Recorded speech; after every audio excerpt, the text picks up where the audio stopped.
എല്ലാവരുടെ അകത്ത് ഈ ചിന്ത കിടക്കുക, വലിയവനാകണം. അല്ല, നല്ല നല്ല കാര്യങ്ങൾക്കാന്നേ കുഴപ്പമില്ല. ഈ ഒരു ചിന്തയും കൂടെ പറയാം. പെട്ടെന്നൊന്നും ഒരാളെ വലിയവനാക്കത്തുമില്ല, വലിയവനാകാൻ ഒക്കുകയില്ല. നിങ്ങൾ ഏത് മേഖലയും എടുത്തോ, എന്ത് ബന്ധപ്പെട്ടും പ്രയാസപ്പെട്ടും അനുഭവങ്ങളിൽ കൂടി കടന്നു പോയ ഒരാള് ഏതെങ്കിലും വിഷയത്തിൽ അല്പം വലിയവനാകുന്നു. യോഹന്നാൻ ചുമ്മാറൊന്നും വലിയവനായതല്ല, ഒരു രാത്രി കൊണ്ട് വലിയവനായവനല്ല. അങ്ങനെ ആർക്കും ഒക്കുകയല്ല. ഇപ്പൊ ഉദാഹരണം, ഇവര് പാട്ട് പാടുന്നു, ഒറ്റ രാത്രി കൊണ്ടാണോ ഇങ്ങനെ ആയതാണോ? ഈ പാട്ട് കഴിഞ്ഞ് ചുമ്മാ ഇരിക്കുകയാണോ? അല്ല, വേറെ പാട്ട് അവർ പഠിക്കും, അത് ട്യൂണുമൊക്കെ നോക്കും, അതിൻ്റെ കാര്യങ്ങളൊക്കെ അവർ കഷ്ടപ്പെടുക. ഈ വാദ്യോപകരണങ്ങൾ വായിക്കുന്നവർ തബല വായിച്ചു വെച്ച് പിന്നെ എടുക്കത്തില്ലേ? ഇല്ലേ? അതിന് കണക്കുണ്ട്, ചൊല്ലുണ്ട്. ചൊല്ലെന്നല്ലേ പറയാൻ ഉണ്ട്. ഒരു ചൊല്ല് വായിച്ചു,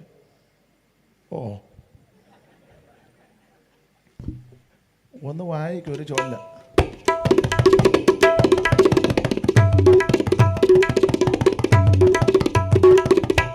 അതൊരു ചൊല്ല. ചുമ്മാ ഇങ്ങനെ വെച്ചാൽ ചൊല്ലാകുമോ? ഇങ്ങനെല്ലാം വായിപ്പിച്ച് അതിന് നേരം പോവും. അതുകൊണ്ടാണ് അവരും ഇങ്ങനെ ചിന്തിക്കുകയായിരുന്നു ഇന്നൊന്നും. അപ്പം ഇവരെല്ലാം ഇതിൻ്റെ മുൻപിൽ നന്നായിട്ട് അധ്വാനിച്ച് പരിശീലിച്ച് സമയം കണ്ടെത്തി ചിലപ്പോൾ ഉറക്ക വളച്ച് ബന്ധപ്പെട്ടതിന് ശേഷമായി ഇതുമൊക്കെ കൈകാര്യം ചെയ്യുന്നത്. അല്ല, ചുമ്മാതൊന്നും ഒക്കത്തില്ല.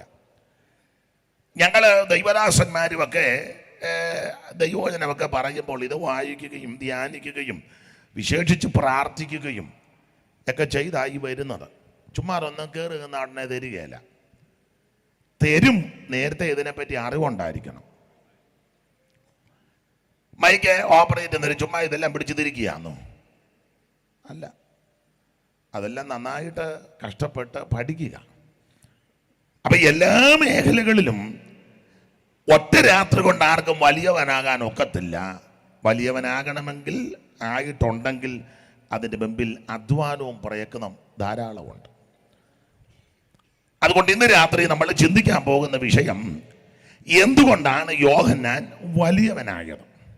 ഒരു 3-4 കാര്യം പറയാനാണ് ഞാൻ ഉദ്ദേശിക്കുന്നത്. പക്ഷേ എല്ലാം പറയുവാൻ പറ്റുമോ എന്ന് തോന്നുന്നില്ല. ആട്ടെ, പ്രധാനമായിട്ട് സുവിശേഷ യോഗം കൂടെ. അപ്പം പിന്നെ ആ നിലയിലൊന്ന് ചിന്തിക്കാം. യോഹന്നാൻ സ്നാപകൻ വലിയവനാകാൻ പല കാര്യമുണ്ട്. അതിൽ പ്രധാനമായിട്ടൊരു കാര്യം, ഇന്ന് മിക്കവാറും അത് പറയാനേ നേരം കിട്ടുകയുള്ളൂ. പ്രധാനമായിട്ടുള്ള കാര്യം, യോഹന്നാൻ സ്നാപകൻ സുവിശേഷം പറഞ്ഞവന്. അതാണ് പ്രധാനപ്പെട്ട കാര്യം. ഒരു വാക്യം വായിച്ചേ, ലൂക്കോസിന്റെ സുവിശേഷം 3-ാം അധ്യായത്തിന്റെ 18-ാമത്തെ വാക്യം. ലൂക്കോസ് 3:18.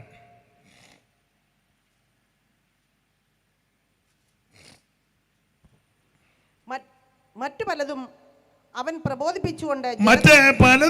പ്രബോധിപ്പിച്ചുകൊണ്ട് ജനത്തോട് സുവിശേഷം അറിയിച്ചു. മതി.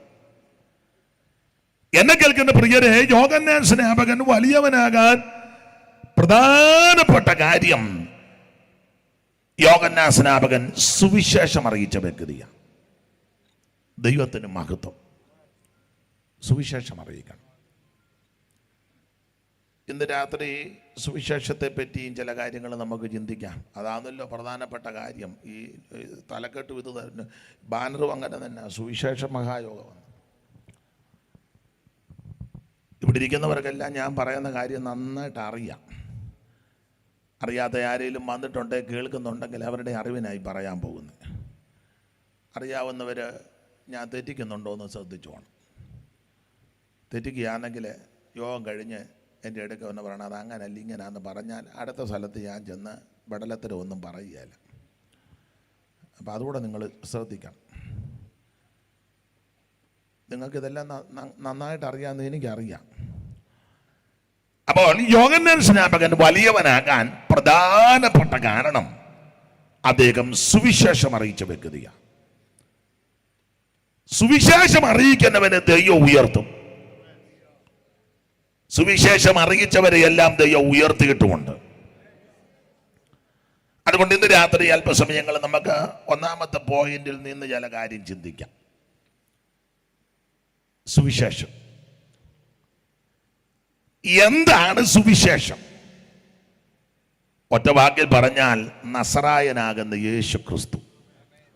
അറിവുള്ള വാക്യമാ വായിച്ചോ. തിമോഥെയോസിന്റെ 2-ാം ലേഖനം 2-ാം അധ്യായത്തിന്റെ 8-ാം വാക്യം. ഞാനിത് എല്ലായിടത്തും ഇപ്പം പറയുന്നുണ്ട്, കാരണം ഇത് പറയണം. കാരണം ചിലർക്ക് ഇതിനെ പറ്റി വലിയ ഗ്രാഹ്യമൊന്നുമില്ല. ഞങ്ങളുടെ ഒരു അച്ചായൻ കഴിഞ്ഞ ദിവസം പറഞ്ഞു, മുഴുവൻ ഞാൻ പഠിച്ചെന്ന് പറഞ്ഞു. ഇത് മുഴുവൻ എനിക്കിപ്പോൾ കാണാപ്പാടം, അങ്ങനെ കാണാപ്പാടം പഠിക്കണം. പറഞ്ഞ് കേട്ട് നല്ല തിട്ടമാകണം. ഏത് ഉറക്കത്തിൽ വിളിച്ചു ചോദിച്ചാലും കൃത്യം കാര്യം പറഞ്ഞു കൊടുക്കണം. അപ്പം അതുകൊണ്ട് നന്നായിട്ട് തറവാകുന്ന നല്ലതാണ്. നിങ്ങളോട് ചോദിക്കുക, എവിടെ പോയതാ? സുവിശേഷ യോഗത്തിന്. എന്തുവാ സുവിശേഷം? എന്തുവാ എല്ലാവരുടെ കിടന്ന് ബഹളം ഉണ്ടാക്കും, ഞങ്ങൾക്കൊരു ഇളക്കം കയറും, ഒടുവിലൊരു വെപ്രാളവും. ആയി വരുന്നതെല്ലാം ഞങ്ങൾ പറഞ്ഞേച്ച് കുറേ എണ്ണം താഴെ വീഴും, കുറേ എണ്ണം ഉരുണ്ട് കിടക്കും, കുറേ എണ്ണം ഛർദ്ദിക്കും, കുറേ എണ്ണം അലറും, കുറേ എണ്ണം ഭയങ്കര യോഗമാണ്. അങ്ങനല്ല. എന്താണെന്ന് ചോദിച്ചാൽ കൃത്യം പറഞ്ഞു കൊടുക്കണം. അപ്പോൾ അതുകൊണ്ട് സുവിശേഷം യോഹന്നാൻ വലിയവനാകാൻ ഒന്നാമത്തെ കാര്യം, യോഹന്നാൻ സുവിശേഷം അറിയിച്ചു.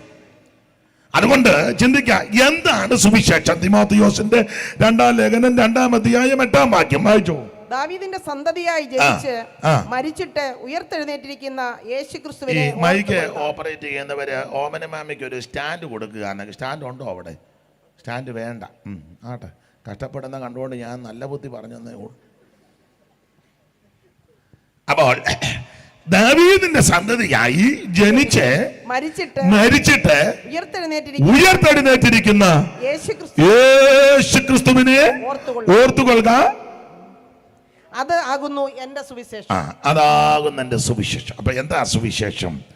യേശുക്രിസ്തു. ദൈവത്തിന് മഹത്വം. യേശുക്രിസ്തു. അല്പം കൂടെ വിശദീകരിച്ചാൽ എന്താ സുവിശേഷം? ഒരു ചെറിയ വിശദീകരണം കൊരിന്ത്യർക്ക് എഴുതിയ 1-ാം ലേഖനം 15-ാം അധ്യായത്തിന്റെ 3. അല്പം കൂടെ ഒരു വിശദീകരണം പൗലോസ് തന്നിരിക്കുക. 15:3 മൈക്ക് കൂടെ. ക്രിസ്തു നമ്മുടെ പാപങ്ങൾക്ക് വേണ്ടി. അതിനാ ഞാൻ പറഞ്ഞ സ്റ്റാൻഡ് വെക്കുകയായിരുന്നു, അത് ഓൺ ചെയ്ത് വെക്കാം. ഇന്ന് ഓൺ ചെയ്ത് പിന്നെ വായിച്ചു വരുമ്പോൾ സമയം പോകുമെന്ന് നീ പറഞ്ഞതാ. വായിച്ചു. ക്രിസ്തു നമ്മുടെ പാപങ്ങൾക്ക് വേണ്ടി. യേശു ക്രിസ്തു നമ്മളുടെ പാപങ്ങൾക്ക് വേണ്ടി തിരുവഴുത്തുകളിൻ പ്രകാരം മരിച്ച് അടക്കപ്പെട്ട് തിരുവഴുത്തുകളിൻ പ്രകാരം 3-ാം നാൾ ഉയർത്തെഴുന്നേറ്റു. നിർത്തണേ. ഒറ്റ വാക്കിൽ എന്താണ് സുവിശേഷം? യേശു ക്രിസ്തു. അത് അല്പവും കൂടെ വിശദീകരിക്കുക പൗലോസ്. ഇങ്ങനെ ചിന്തിക്കുന്നതാ യേശു ക്രിസ്തു. അതാ സുവിശേഷം. ഒന്നുകൂടെ പറഞ്ഞാൽ യേശു ക്രിസ്തുവിന്റെ ജനനം, യേശു ക്രിസ്തുവിന്റെ മരണം, യേശു ക്രിസ്തുവിന്റെ ഉയർപ്പ്, അതാ സുവിശേഷം. ജനനം മാത്രം പറഞ്ഞാൽ സുവിശേഷമാകുകയല്ല, മരണം മാത്രം പറഞ്ഞാലും സുവിശേഷമാകുകയല്ല, ഉയർപ്പും കൂടെ പറയണം. അതെന്നാ? ഇവിടെ എത്രയോ പേര് വന്ന് ജനിച്ചു മരിച്ചു, പക്ഷെ ഉയർപ്പൂടെ പറയുമ്പോൾ ആ പൂർണ്ണത. ഉയർത്തൽ ഒരുവൻ മാത്രമേ ഉള്ളൂ. ഇപ്പൊ ഞാൻ ഇങ്ങനെ കാണിക്കാനൊക്കത്തില്ല, 2 ആകും. അതുകൊണ്ട് ഇത് കാണിക്കാം. ഇന്നലെ വരെ കഴിഞ്ഞ ദിവസം വരെ ഇങ്ങനെ കാണിച്ചത്, ഇപ്പൊ 2 അപ്പൊ പിന്നെ അത് ഉപദേശ പക്ഷാകും. പിന്നെ അവിടെ മൈക്ക് മാറ്റി. നമ്മുടെ ചില പാസ്റ്റർമാരൊക്കെ ഇന്നിപ്പോൾ നന്നായിട്ട് പറഞ്ഞു കേട്ടോ. ചിലയിടത്ത് പറയാം, ഇപ്പോൾ 3 ദൈവത്തിൻ്റെ ദാസന്മാർ മുമ്പോട്ട് വന്ന് അങ്ങനെ കഴിഞ്ഞ ദിവസം പറഞ്ഞു. ഇപ്പോൾ 3 ദൈവത്തിൻ്റെ 3 ദാസന്മാരെന്നാ പറയേണ്ടത്. ഇന്ന് കറക്റ്റായിട്ടാ പറഞ്ഞത്. ചിലർ പറയുന്നത് ഇപ്പോൾ 3 ദൈവത്തിൻ്റെ ഒന്നാണെന്നല്ല. ഇന്നലെ വന്ന് പ്രസംഗിച്ച പുള്ളി പറഞ്ഞ പിന്നെ ഒറ്റ രാത്രി കൊണ്ട് 3 എണ്ണം അങ്ങനെയൊക്കെ ഉള്ള ചില പ്രയോഗങ്ങളുണ്ട്. അപ്പം അതുകൊണ്ട് ഈ കൈ കാണിക്കുന്നില്ല. അതാ 2 കർത്താവിൻ്റെ അതൊക്കെ 2 കർത്താവ്. നമുക്കങ്ങ് ചിന്താഭാരമാണ്. അർത്ഥം പറഞ്ഞ് വേണം പാടാൻ. മുറിക്കുന്നതും വളരെ കൃത്യത്തിന് മുറിക്കണം, ഇല്ലെങ്കിൽ അർത്ഥവും തെറ്റും. അല്ലെ പണ്ടൊരുത്തൻ രാമായണം വായിച്ചെന്നാ പറയുന്നത്, രാമനോ മുണ്ടില്ല, ലക്ഷ്മണനോ തോർത്തുമില്ല, ഹനുമാൻ ഓരോരോ രോമങ്ങൾ പിഴുതെറിഞ്ഞു. മുറിക്കുന്നത് കൃത്യമായിരിക്കണം. അപ്പൊ അതുകൊണ്ട് കൃത്യമായിട്ട് പറയാം, യേശുക്രിസ്തുവിന്റെ ജനനവും മരണവും പറഞ്ഞാൽ സുവിശേഷം പൂർത്തീകരിക്കത്തില്ല. അവിടുന്ന് ഉയർത്തു. ഇവിടെ അനേകര് വന്ന് ജനിച്ചു, മരിച്ചു, പക്ഷേ ഉയർത്ത ഒരുവൻ മാത്രമേ ഉള്ളൂ. അത് നസറായനാകുന്ന യേശുക്രിസ്തു. അതാ സുവിശേഷം. സുവിശേഷം എന്ന വാക്കിന്റെ അർത്ഥന്യായമായി നമുക്കറിയാം, നല്ല വർത്തമാനമാണ്, നല്ല വാർത്ത, ഇല്ലയോ? ഗുഡ് ന്യൂസ് പറഞ്ഞ നല്ല വാർത്ത. യേശുക്രിസ്തുവിന്റെ ജനനം നല്ല വാർത്തയാ. അതെന്താ? സർവജനത്തിനും ഉണ്ടാകുവാനുള്ള ഒരു മഹാസന്തോഷമായി വാർത്ത എല്ലാവർക്കും. അതുപോലെ തന്നെ അവിടുത്തെ മരണവും ഒരു നല്ല വാർത്തയാണ്. സാധാരണ മരണം നല്ല വാർത്തയല്ല. ഇപ്പൊ ഇന്ന് രാത്രി പറയാ, ഇന്നയിടത്തെ അച്ചായൻ മരിച്ചു, ഒരു നല്ല വാർത്ത ഞാൻ പറയാൻ പോവാ, അങ്ങനെ പറഞ്ഞാന്നോ പറയുന്നത്? വളരെ ദുഃഖത്തോടായിരിക്കും നമ്മൾ ഇന്നോടത്തെ അച്ചായൻ കടന്നുപോയി. ദുഃഖിതരായിരിക്കുന്നവരെ ഓർത്ത് പ്രാർത്ഥന സങ്കടത്തോടെ. ഏത് പ്രായത്തിലുള്ളവർ മരിച്ചാലും അവരോട് ബന്ധപ്പെട്ട് നിൽക്കുന്നവർക്ക് ദുഃഖമാണ്. ഇനി 100 വയസ്സുള്ള 110 വയസ്സുള്ള അപ്പനോ അമ്മയോ മരിച്ചാലും മക്കൾക്കും വേണ്ടപ്പെട്ടവർക്കും ദുഃഖമാണ്. മരണം അങ്ങനെ വേർപാട് ദുഃഖമാണ് എല്ലാവർക്കും. പിന്നെ ചിലരുടെ മരണമൊക്കെ സന്തോഷമാണ്. മനസാക്ഷിയുള്ളവർക്ക് ശത്രുക്കൾ മരിച്ചെന്ന് പറഞ്ഞാലും അയ്യോ കടന്നു പോയല്ലയോ, അങ്ങനെ നമ്മളെ ഉപദ്രവിച്ചവരാന്നേലും പോയെന്ന് പറയുമ്പോൾ ഒരു സങ്കടമാണ്. മരണം ദുഃഖമാണ്. എന്നാൽ യേശുക്രിസ്തുവിന്റെ മരണം ഒരു നല്ല വാർത്തയാണ്. അതെന്താ യേശുക്രിസ്തുവിന്റെ മരണം നല്ല വാർത്തയാകാൻ കാരണം ആ വാക്യത്തിൽ തന്നെ ഉണ്ട്. 15:3 കൊരിന്ത്യർ വായിര്. ക്രിസ്തു നമ്മുടെ പാപങ്ങൾക്ക് വേണ്ടി തിരുവെഴുത്തുകളിൻ പ്രകാരം മരിച്ച്. അതായത് നല്ല വാർത്തയാകാൻ കാര്യം. യേശുക്രിസ്തുവിന്റെ മരണം നല്ല വാർത്തയാകാൻ കാരണം എല്ലാവരും മരിച്ചതുപോലല്ല യേശു മരിച്ചത്, എല്ലാവരും നാട് നീങ്ങിയതുപോലല്ല യേശു നാട് നീങ്ങിയത്, എല്ലാവരും അടക്കപ്പെട്ടതുപോലല്ല യേശുവിന്റെ മരണവും അടക്കവും. പിന്നെന്താ? യേശുക്രിസ്തുവിന്റെ മരണം മനുഷ്യവർഗത്തിന്റെ പാപത്തിന് പരിഹാരം വരുത്താനാണ്. അതാ ഈ മരണം നല്ല വാർത്ത. ഇവിടെ വന്ന് മരിച്ച ഒത്തിരി പേരുണ്ട്. ആർക്ക് വേണ്ടിയാ മരിച്ചത്? അവരങ്ങ് മരിച്ചു. എന്നാൽ യേശുക്രിസ്തുവിന്റെ മരണം മനുകുലത്തിന്റെ പാപത്തിന് പരിഹാരം വരുത്താനാ.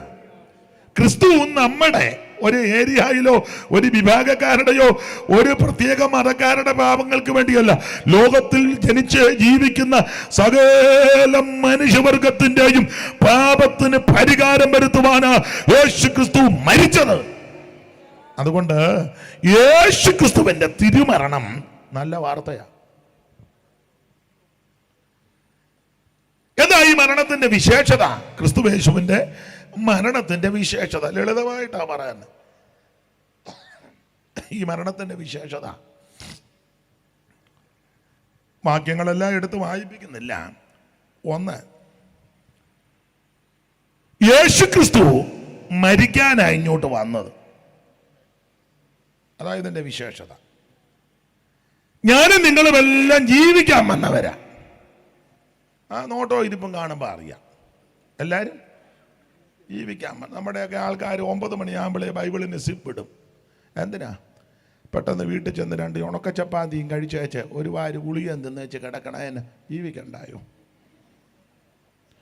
സമയം പോയാൽ കക്ഷി താഴെ വീഴും. അപ്പോൾ അഡ്ജസ്റ്റ് ചെയ്ത് നിർത്തിയിരിക്കുക. കണ്ടിട്ടില്ലേ വെളുപ്പിനെ ഭാര്യയും ഭർത്താവിടെ നടക്കുന്നത് പോവാറെന്ന്? ഇങ്ങനെ തള്ള ഒരു സ്ക്രാബ് കെട്ടി അയാളുടെ കയ്യിലൊരു കുറുവടിയുണ്ട്, 2 കൂടെ. എന്നാ? ജീവിക്കാൻ വേണ്ടിയാ. കുറച്ച് നാളൂടെ ജീവിക്കണം. ആഹാരമൊക്കെ കഴിക്കുമ്പോൾ നമ്മൾ പറയല്ലേ, ആണ്ട ഈ കൂട്ടാനിച്ചിരിക്കോ, അത് വേണ്ട, മെഴുക്ക് വരട്ടി, എന്നാ ബീഫ് ഒലത്തിയതാ, നല്ല പോത്താ, പോത്ത് നല്ലതാ, പക്ഷേ വേണ്ട, എന്നാ ഒരു പപ്പടം തരട്ടെ, അതും വേണ്ട, ഇച്ചിരി അച്ചാറ്, എത്രയോ നാളായി,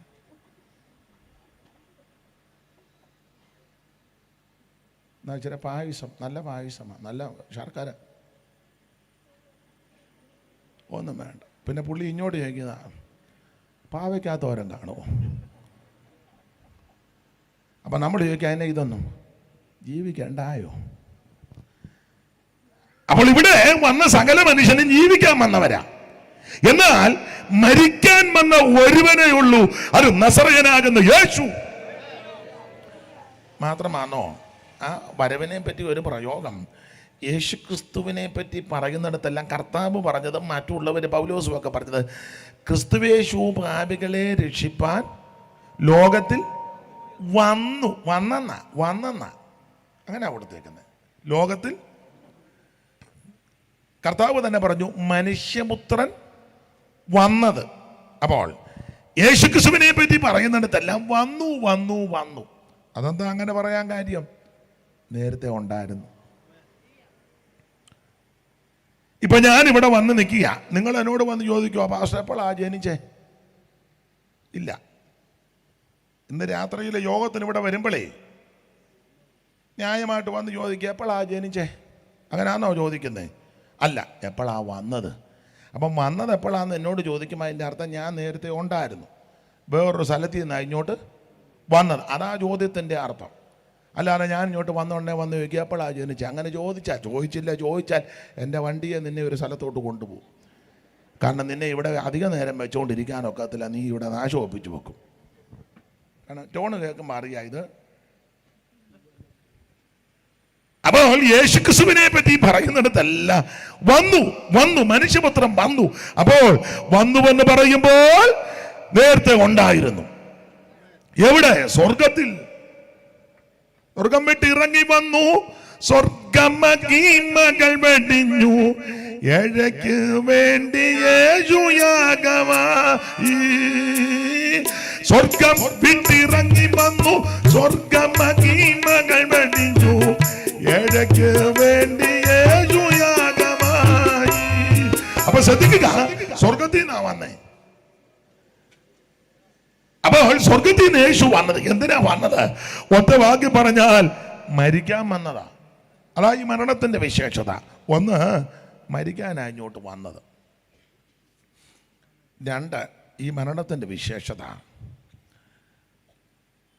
താൻ ഈ ഭൂമിയിൽ ശുശ്രൂഷിച്ച കാലത്തെല്ലാം കൂടെ പറയുമായിരുന്നു മരിക്കാൻ പോവാന്ന്. മരിക്കും. കൂടെ യേശു പറയുമായിരുന്നു. നമ്മൾ ഉണർവ് കയറിയപ്പോൾ ഒരു പ്രാവശ്യം എങ്ങാണ്ടൊന്ന് പറഞ്ഞു ഞാൻ മരിക്കുവന്ന്. പിന്നെ അത് കഴിഞ്ഞ് നമ്മൾ അബദ്ധം പറഞ്ഞതാ, ഒന്നും ആയിട്ടില്ല, ഇപ്പോഴൊന്നും എടുക്കരുത്. നമ്മൾ മരിക്കുമെന്ന് പറയത്തില്ല, അഥവാ പറഞ്ഞാൽ കൂടെ പറയത്തുമില്ല. തന്നെയല്ല, നമ്മളെ നോക്കി മരിക്കുമെന്ന് പറയുന്നതും ആർക്കും അത്ര തൃപ്തിയല്ല. മനുഷ്യന്റെ പ്രകൃതി അങ്ങനെ. എന്നാൽ യേശുക്രിസ്തു കൂടെ പറയുമായിരുന്നു മനുഷ്യപുത്രൻ മരിക്കാൻ പോവുക. അത് പറഞ്ഞു തുടങ്ങിയെന്ന മരിക്കുമെന്നുള്ളത് പറഞ്ഞ് തുടങ്ങിയാണ്ട് മത്തായി സുവിശേഷം 16-ാം അധ്യായത്തിന്റെ 21-ാമത്തെ വാക്യവും മത്തായി 17-ന്റെ 22-ഉം മർക്കോസ് 8-ന്റെ 31-ഉം എല്ലാ വാക്യവും ഇപ്പൊ പറയാൻ നേരമില്ല, 3 എണ്ണം പോരായോ?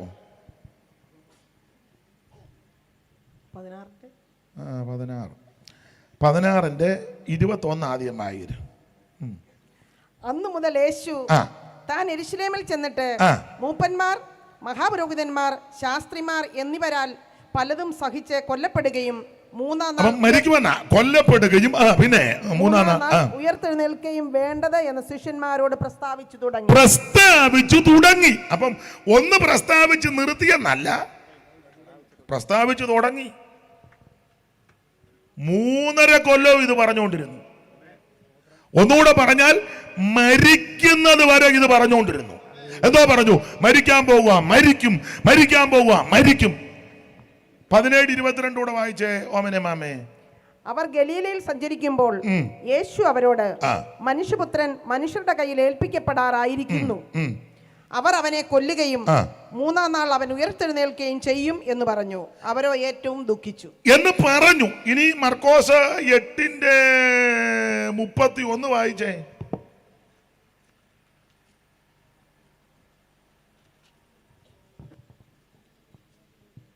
മനുഷ്യപുത്രൻ പലതും സഹിക്കുകയും മൂപ്പന്മാരും മഹാപുരോഹിതന്മാരും ശാസ്ത്രിമാരും അവനെ തള്ളിക്കളഞ്ഞ് കൊല്ലുകയും 3 നാൾ കഴിഞ്ഞിട്ട് അവൻ ഉയർത്തെഴുന്നേൽക്കുകയും വേണം എന്ന് അവരെ ഉപദേശിച്ചു തുടങ്ങി. അപ്പൊ ഈ 2 വാക്യത്തിലും ഇത് തുടങ്ങിയെന്നാ. ഏതാ? മരിക്കുമെന്ന് പറഞ്ഞ് തുടങ്ങി. അപ്പോൾ ഈ മരണത്തിന്റെ വിശേഷത എല്ലാവരുടെയും മരണം പോലെ അല്ല യേശുവിന്റെ മരണം. ഒന്ന്, അവിടുന്ന് മരിക്കാനായി ഇങ്ങോട്ട് വന്നത്. രണ്ട്, മരിക്കുമെന്ന് കൂടെ കൂടെ പറഞ്ഞുകൊണ്ടിരിക്കുക. നമ്മൾ മരിക്കുമെന്ന് കൂടെ കൂടെ പറയുന്നത് ഇഷ്ടമല്ല. വേറെ ആരെയും പറയുന്നതും. ഇപ്പം ഭാര്യയും ഭർത്താവും വിശ്രമിച്ച് രാവിലെ എഴുന്നേറ്റ് പാട്ട് പാടി പ്രാർത്ഥിച്ച ഉടനെ ഭർത്താവ് പറയുക, മേരിക്കുട്ടി ഞാൻ ഇന്ന് തന്നെ മരിക്കും. ഉടനെ മേരിക്കുട്ടി, നിങ്ങൾക്ക് വേറൊന്നും രാവിലെ പ്രാർത്ഥിച്ച നാവുകൊണ്ടാണോ ഇത് പറയുന്നത്? പ്രാർത്ഥിച്ചങ്ങോട്ട് തീർന്നില്ല. യേശുവിൻ്റെ നാമത്തിൽ ആവശ്യമില്ലാത്ത വാചകം പറയുന്ന ദുഷ്ടാത്മാവിനെ മേരിക്കുട്ടി പിന്നെ അങ്ങ് ഇളകും. ചില ഉണർവുള്ള മേരിയാന്നെ കയറി തുള്ളുകയും ചെയ്യും. അത് പിണങ്ങിയിട്ടല്ല, പുള്ളി പെട്ടെന്ന് പോകുന്നതിനോട് വലിയ താല്പര്യം അതുകൊണ്ടാണ്. അലോഗ്യമൊക്കെ കാണും, ആശയപ്പശക്കൊക്കെ കാണും, എന്നാലും പെട്ടെന്ന് പോകുന്നതിനോട് അങ്ങനെ ഇല്ല. പണ്ട് ഞങ്ങളുടെ ഒരു തള്ള മരിച്ചപ്പം മരുമകൾക്ക് അല്പം കൊത്തയുണ്ട്. അപ്പോൾ അപ്പുറത്തെ വീട്ടിൽ ഇവർ അമ്മായിയമ്മയും മരുമകൾ എന്ന് ഉടക്കാം. അമ്മ നല്ല ചട്ടയും മുണ്ട് കൊടുത്ത് നല്ലൊരു അമ്മ, വണ്ണമൊക്കെ ഉണ്ട്, കസേരയിൽ ഇങ്ങനെ തീണ്ണയിലിരിക്കും. എന്നാൽ ഈ മരുമകളുമായിട്ട് ഇടയ്ക്കിടയ്ക്ക് ഉടക്കാം. അങ്ങനെ ഇരുന്നപ്പോൾ ഈ അമ്മ അങ്ങ് മരിച്ചു കഴിഞ്ഞ് അടക്കമൊക്കെ കഴിഞ്ഞപ്പോൾ അപ്പുറത്തെ കൊച്ചമ്മ 2 ദിവസം കഴിഞ്ഞപ്പോൾ അങ്ങോട്ട് ചെന്നപ്പോൾ ഈ മരുമകൾ സങ്കടപ്പെട്ടിരിക്കുക. അപ്പം മറ്റേ കൊച്ചമ്മ ചോദിച്ചു, അമ്മച്ചി കടന്നു പോയില്ല. ഉടനെ പുള്ളിക്കാരിക്ക് അല്പം കൊത്തയുണ്ട്. ഉടനെ പറയാം, എൻ്റെ ഒത്ത് വന്നേ പതക്കും പിതുത്തവും ഒക്കെ എന്താണെങ്കിലും തിന്നേലിരിക്കുന്നത് പുതുമയായിരുന്നു എന്ന് പറഞ്ഞാൽ, വഴക്കും പിടുത്തവും ഒക്കെ ഉണ്ടായിരുന്നെങ്കിലും തിണ്ണയിലിരിക്കുന്നത് ഒരു പൊലിമയായിരുന്നെന്ന്. അങ്ങനെ നമ്മുടെ സഭയിലുമൊക്കെ വഴക്കുണ്ടാക്കുന്ന അച്ചായന്മാരുണ്ട്. എന്നാലും ആ കസേര വന്നിരിക്കുന്നത് നിങ്ങൾക്കൊന്നും അറിയാമേ. നമ്മൾ പറയല്ലേ, പുള്ളി ഉടക്കായ എന്നാലും സഭായത്തിന് ഇരിക്കുന്നത് ഒരു പൊലിമ. അതാ ഒരു പൊലിമയാണ്.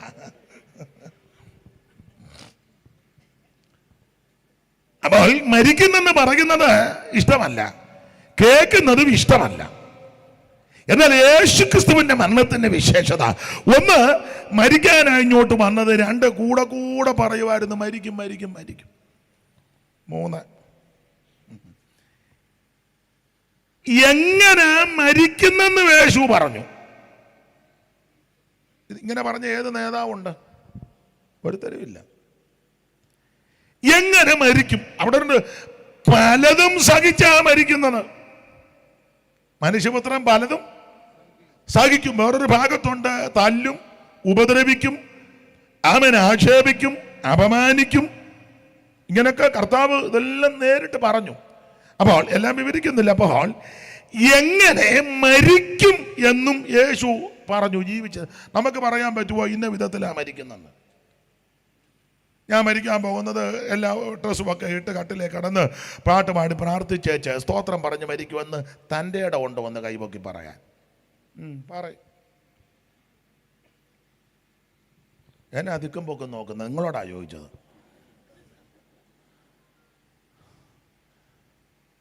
പക്ഷേ ഞാൻ മരിക്കുന്നത് ഇന്ന വിധത്തിലാണ്.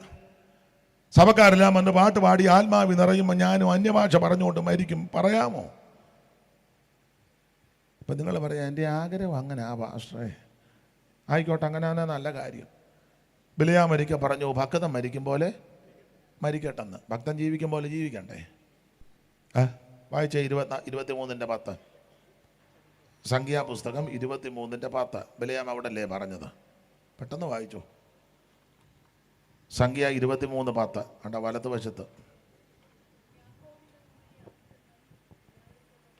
യാക്കോബിന്റെ ധൂളിയെ ആർക്ക് എണ്ണാം?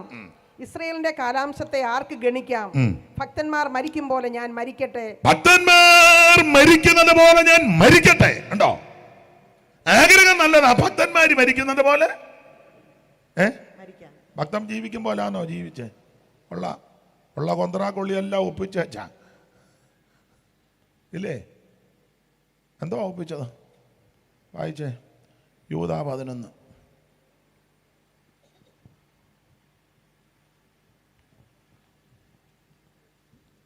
യൂദാ ചാത്തോ?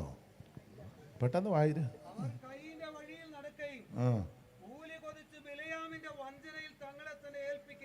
ദൈവം അനുഗ്രഹിക്കട്ടെ. എന്ത് എവിടുന്ന? ദൈവം അനുഗ്രഹിക്കട്ടെ. അവനെ മൈക്ക് കൊണ്ടൊന്ന് വായിച്ചു. അവർക്കയ്യോ കഷ്ടം. അവർ കയ്യിന്റെ വഴിയിൽ നടക്കുകയും കൂലി കൊതിച്ച് ബിലിയാമിന്റെ വഞ്ചന. അപ്പൊ എന്നാ, ഇവൻ ജനത്തെ വഞ്ചിച്ചവനാ. എന്നാ ഇപ്പൊ പറയാ, ഭക്തൻ മരിക്കും പോലെ നീ ആരെയും വഞ്ചിക്കരുത് കേട്ടോ. സഹോദരങ്ങളെ വഞ്ചിക്കരുത്, അപ്പനെ വഞ്ചിക്കരുത്, അമ്മയെ വഞ്ചിക്കരുത്, അയലത്തുകാരെ വഞ്ചിക്കരുത്, ബന്ധുക്കളെ വഞ്ചിക്കരുത്, ദൈവദാസന്മാരെ വഞ്ചിക്കരുത്, ദൈവമക്കളെ വഞ്ചിക്കരുത്, ദൈവസഭയെ വഞ്ചിക്കരുത്. 10 പുത്തൻ കിട്ടുമെന്നും പറഞ്ഞേ എന്നെ ആർക്കും അനക്ക് വന്നു എടുക്കപ്പെട്ടോ. വസ്തുവൊക്കെ പാകോടുമ്പടി ചെയ്യുമ്പോഴേ ചേട്ടനോ അനിയനോ പെങ്ങക്കോ അനിയത്തിക്കോ ചേട്ടത്തിക്കോ ഒക്കെ കൊടുക്കാൻ കൃത്യമായിരിക്കണം. വഞ്ചിക്കരുത്, കള്ളയാധാരം ഒന്നും ഉണ്ടാക്കരുത്. വെണ്ടറ കുഞ്ഞുകുഞ്ഞിനെ കൂട്ടുപിടിച്ചേച്ച് കള്ളയാധാരം എല്ലാം ഒപ്പിച്ച് കരവടച്ച രസീത് കൊണ്ട് ട്രങ്ക്, പഴയ ഭാഷ ട്രങ്ക് കണ്ടിട്ടുണ്ടോ? ട്രങ്കിനകത്ത് കൊണ്ട് വെച്ചേച്ച് ഒന്നും അറിയാൻ മേലാത്തവനെ പോലെ അതാ സ്വോത്രം പറഞ്ഞുകൊണ്ടിരിക്കുക പമ്മി.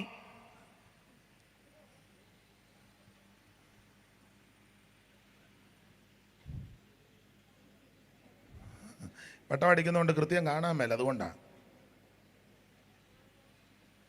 ദൈവസഭയെ വഞ്ചിക്കരുത്.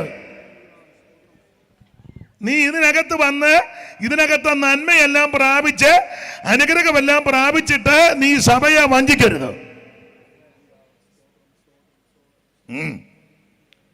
ആരേലും 10 പുത്തൻ കാണിക്കുമ്പോഴേ ഇല്ലേ, ആടിനെ പ്ലാവല കാണിച്ചു കൊണ്ടുപോകും പോലെ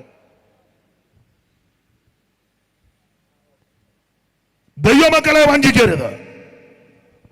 അവിടെ വായിക്കാം ബിലിയാമിന്റെ വഞ്ചന. അങ്ങനെ വായിച്ചേ ബിലിയാമിന്റെ വഞ്ചനയിൽ തങ്ങളെ തന്നെ ഏൽപ്പിക്കുക. ബിലിയാമിന്റെ വഞ്ചന.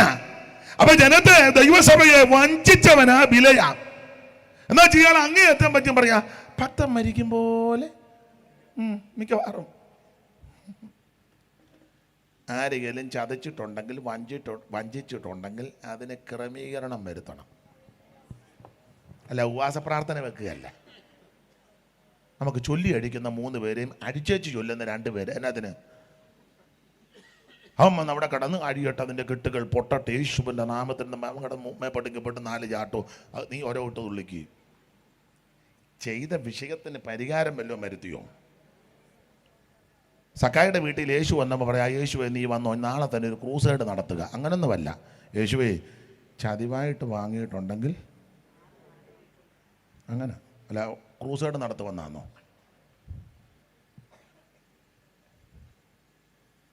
ഇനി ക്രമീകരണം വരുത്തണ്ടേ? ഒന്നും കൂടെ പറയാ, ആരെയും ചതിച്ച് 1 സെന്റ് ഭൂമി നിന്റെ കയ്യിലുണ്ടെങ്കിൽ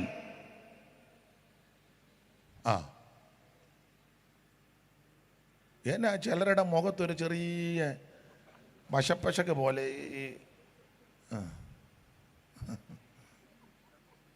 അട എൻ്റെ വിഷയമല്ല, അങ്ങ് വിട്ടേക്കുക. അല്ല നിങ്ങൾക്കും അതാണല്ലോ ആഗ്രഹം.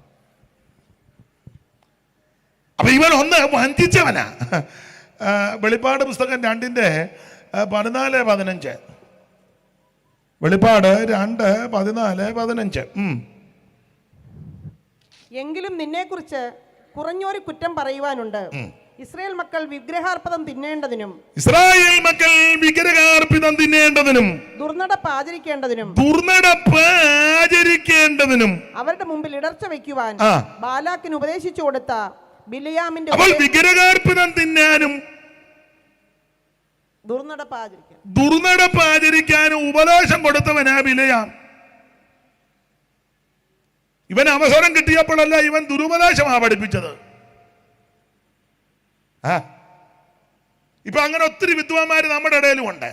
സ്നാനപ്പെട്ടില്ലേലും കുഴപ്പമില്ല, ആഭരണം ഊരിയില്ലേലും കുഴപ്പമില്ല, വേർപാട് പാലിച്ചില്ലേലും കുഴപ്പമില്ല, ഇച്ചിരി കുടിക്കാ, ഇച്ചിരി ഇടാ, ഇച്ചിരി ആടാ, ഇച്ചിരി പാടാ.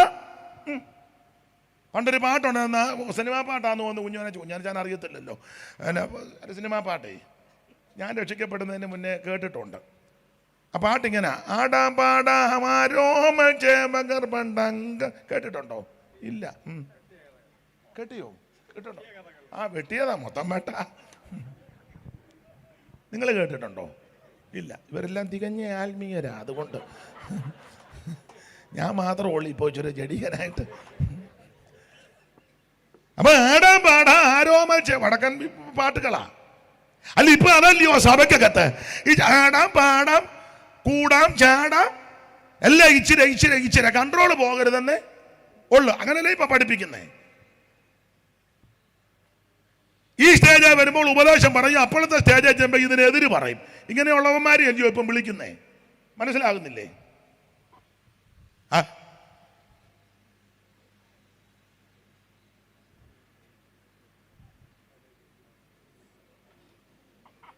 എടാ, ഈ സ്റ്റേജ് വരുമ്പോൾ വെള്ള തുണിയിട്ട്, വെള്ള ഷർട്ട് വിട്ട്, അല്ലെങ്കിൽ വെള്ള ജിപ്പായിട്ട്, വെള്ള മുണ്ട് കൊടുത്ത്, അല്ലെങ്കിൽ വെള്ള പാൻറ് വെക്കിയിട്ട് എല്ലാം മിടുക്കനായിട്ട് നിൽക്കുക.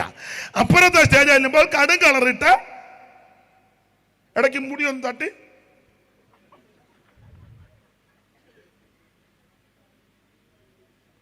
ഏലിയാവ് ചോദിച്ച്, നിങ്ങൾ എത്രത്തോളം 2 തോണി കാല് വെക്കും? ബാല് ദൈവമാണ്, അവനെ സേവിക്ക്. യഹോവ ദൈവമാണെങ്കിൽ അവനെ സേവിക്ക്. ഞാൻ പറയും, യഹോവ ദൈവം തന്നെ. നീ യഹോവയെ തന്നെ ഭജിക്കണം. യഹോവയിൽ ആശ്രയിക്കുകയും യഹോവ തന്നെ ആശ്രയമായിരിക്കും ജനം. ചട്ടത്തിന്മേ ചട്ടവും സൂത്രത്തിന്മേ സൂത്രവും, അവിടെ അല്പം ഇവിടെ അല്പമല്ല. നമുക്ക് എങ്ങനെയും ആള് കൂടണം, 10 രൂപ കിട്ടണം. ഉപദേശം ഒന്നും വിഷയം, ദുരുപദേശം പഠിപ്പിച്ചവനാ. ഇപ്പൊ നിങ്ങൾ ചിന്തിച്ച കൺവെൻഷൻ 5 ദിവസം കൺവെൻഷൻ നടത്തിയാൽ 5 ദിവസവും വരുന്നവന് പല ഉപദേശക്കാരാ അല്ലേ? നിങ്ങൾ ശ്രദ്ധിച്ചേ. 1-ാം ദിവസവും വന്നവും പറഞ്ഞു. ഒരു ഉദാഹരണം ഒന്ന് പറയാം, ഒത്തിരി ഉണ്ട്. 1-ാം ദിവസവും വന്നോ പറഞ്ഞു രക്ഷിക്കപ്പെട്ടാൽ മതി, അങ്ങ് പോകും. 2-ാം ദിവസവും വന്ന് പറഞ്ഞു രക്ഷിക്കപ്പെട്ടാൽ മാത്രം സ്നാനം കൂടെ പെട്ടോണം.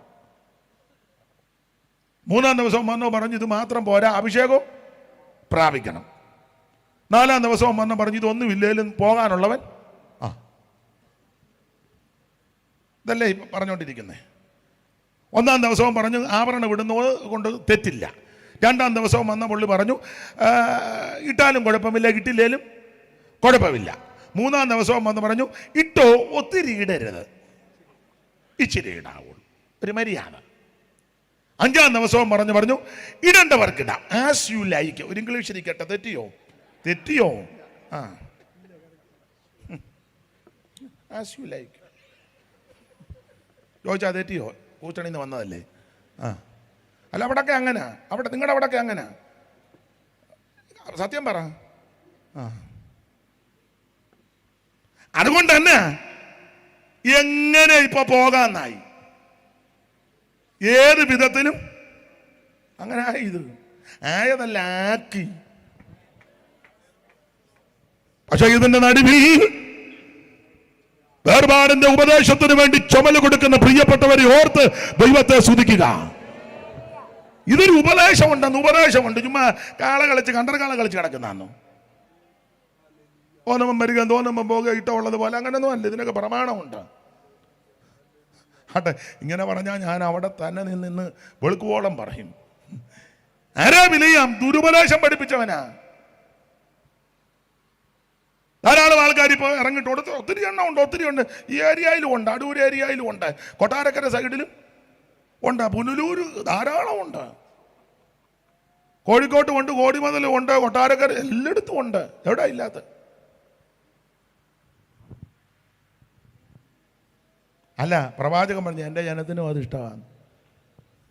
അടിതൊട്ട് മുടി വരെ ഒരു സുഖവും ഇല്ല, പഴുപ്പും വ്രണവും ചതവും ഞെക്കി കഴുകിയിട്ടുമില്ല, വെച്ച് കെട്ടിയിട്ടുമില്ല, എണ്ണ പുരട്ടി ശമിപ്പിച്ചിട്ടുമില്ല. വേറൊരു ഭാഗത്തുണ്ട് എൻ്റെ ജനത്തിൻ്റെ പുത്രിയെ ലഘുവായി ചികിത്സിക്കുന്നു. എന്നാ സങ്കടപ്പെട്ടിരിക്കുന്നു? ആലോചിക്കുകയാണോ? ആലോചിക്കുക. ഉള്ള കാര്യമായി പറയുന്നത്. ദൈവത്തിന് മഹത്വം. അപ്പൊ ഒന്ന് ബിലിയാം ആരാ? യൂദായുടെ ലേഖനത്തിൽ വായിച്ചത് അവർക്ക് അയ്യോ കഷ്ടോ, അവർക്ക് അയ്യന്റെ വഴി നടക്കുകയും കൂലി. അങ്ങനല്ലേ വായിച്ചേ? യൂദാ 11 ഒന്നുകൂടെ വായിച്ചേ ഓമന മാമേ. അവർക്ക് അയ്യോ കഷ്ടം, അവർ കയ്യിന്റെ വഴിയിൽ നടക്കുകയും ആ കൂലി കൊതിച്ച് ബിലയാമിന്റെ വഞ്ചനയിൽ തങ്ങളെ തന്നെ ഒന്ന് ഇവൻ വഞ്ചിച്ചവന്, രണ്ട് കൂലി കൊതിക്കുക, കാശ് കൂലി കൊതിക്കുക. എങ്ങനെയും 10 പുത്തൻ ആരെയാ കമത്തി അടിച്ചാന്നേലും ഏത് ഉപദേശം പറഞ്ഞാന്നേലും എങ്ങനെയാന്നേലും അതല്ലേ ഉപദേശം സഭയ്ക്കകത്ത് പറയാത്തേ മിക്കവരും. അതിനാ സഭ കാശുള്ള അച്ചാനും അമ്മാമിയും ഉണ്ട്, അവരിച്ചിരി കുടിക്കുകയോ ഇടുകയോ ആടുകയോ പാടുകയോ, നമ്മളത് പറഞ്ഞാൽ അവർ പോവുകയല്ലേ? പോയാൽ പിന്നെ കിട്ടുമോ? സഭയെ ബ്ലേഡ് ബേബി ഇരിപ്പുണ്ട്, അന്നേരം 15-ാം സങ്കീർത്തനം വായിക്കാൻ പറ്റുമോ? ബ്ലേഡ് ബേബി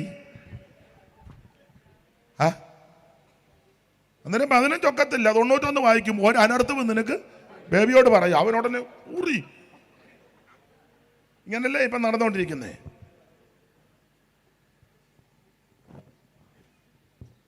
ദൈവത്തിന് മഹത്വം.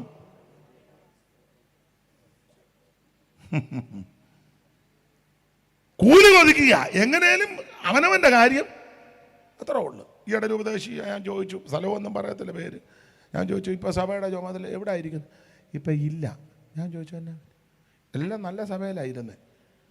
ഞാൻ ചോദിച്ചു പിള്ളേർ പറഞ്ഞു ഇനിയും പപ്പ സഭയുടെ ചാർജ് എടുക്കണ്ട. ഞാൻ ചോദിച്ചാൽ പിള്ളേരിപ്പം നല്ല സെറ്റപ്പായി, അപ്പോൾ പിള്ളേർ ഇപ്പം ഡാഡി ഇനി.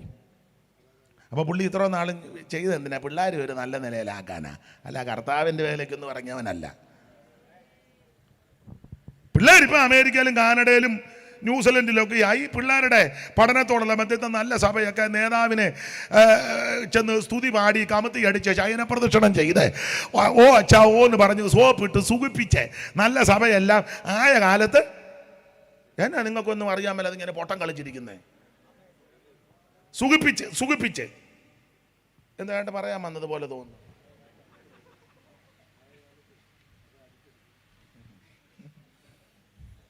ഞാൻ നോക്കട്ടെ, ഞാൻ വേറെ പോയിന്റ് വരുമ്പോൾ അത് ഞാൻ കയറ്റി വിടാം.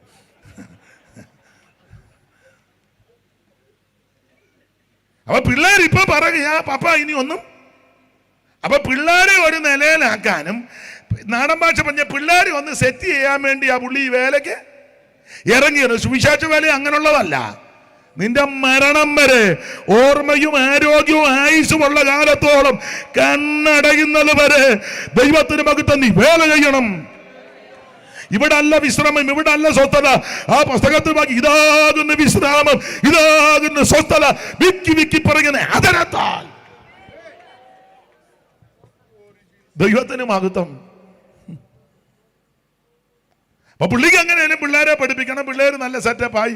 ഇപ്പൊ പിള്ളേർ ഇങ്ങോട്ട് കൊടുക്കുന്നുണ്ട്, നേരത്തെ അങ്ങോട്ട് കൊടുക്കാനാ നല്ല നല്ല സഭയെല്ലാം പുള്ളി. ഇപ്പൊ പിന്നെ സഭ മാറ്റമൊക്കെ അങ്ങനെ ആണല്ലോ. ഞാൻ അങ്ങോട്ട് വരുമ്പോൾ നീ ഇങ്ങോട്ട് പറഞ്ഞ നമ്മൾ തമ്മിൽ ഒരു ധാരണ എന്തോ, എനിക്ക് ഇംഗ്ലീഷ് വശമില്ല, എങ്ങനെ അതിന് മ്യൂച്വൽ.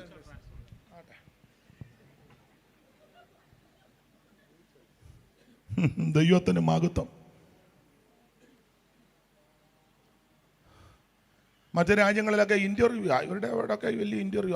വിശ്വാസി ഇരുന്ന് പാസ്റ്ററെ അത് ഇൻ്റർവ്യൂവിന് വേറെ ഉണ്ട്. 4 പേരുണ്ടെങ്കിൽ 4 പേര് 4 ആഴ്ച വന്ന് പ്രസംഗിച്ച് ഇവരെ കേൾപ്പിക്കണം. അപ്പോൾ അവർ മാർക്കിടും. പുള്ളിയുടെ പ്രസംഗമാണ്. ചോദിച്ചാൽ ഞാൻ സത്യമല്ലേ പറയുന്നത്? എന്നാ താത്ത തലയാട്ടും പോലെ തലയാട്ടും ഉള്ള കാര്യമായി പറയാം.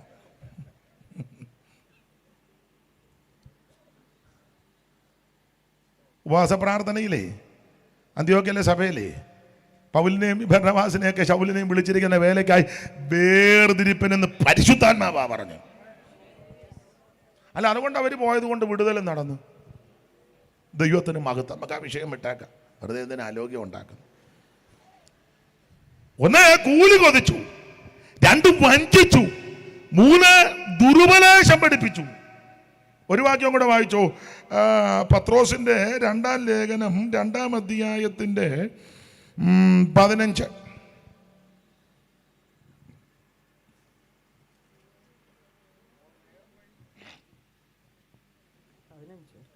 എന്നാ ഓമനമാമയ്ക്ക് ഒരു മടുപ്പ്. അവർ നേർവഴി വിട്ട് തെറ്റി.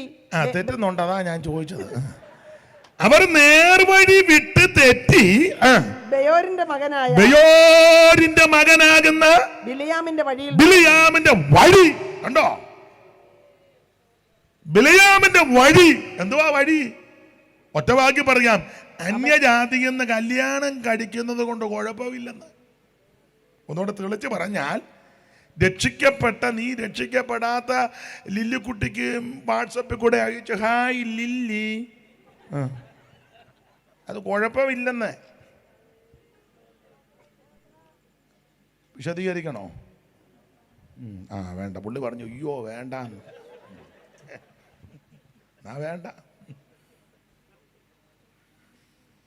ഒരു കാര്യം ഉറപ്പിച്ചും നിറപ്പിച്ചും ബന്ധിക്കോസുകാരോട് പറയാം, മാനസാന്തരപ്പെട്ട് രക്ഷിക്കപ്പെട്ട് വെള്ളത്തിൽ മുങ്ങി സ്നാനപ്പെട്ട് അഭിഷേകം പ്രാപിച്ച് തിരുമേശയെടുത്ത് വേർപാട് പാലിച്ച് കൂട്ടായ്മ ആചരിച്ച് അപ്പോസ്തലിക ഉപദേശത്തിൽ നിൽക്കുന്ന നീ ഈ വിധ അനുഭവമില്ലാത്തൊരു വ്യക്തിയുമായി ബന്ധത കൂടാൻ പ്രമാണം ഇല്ല.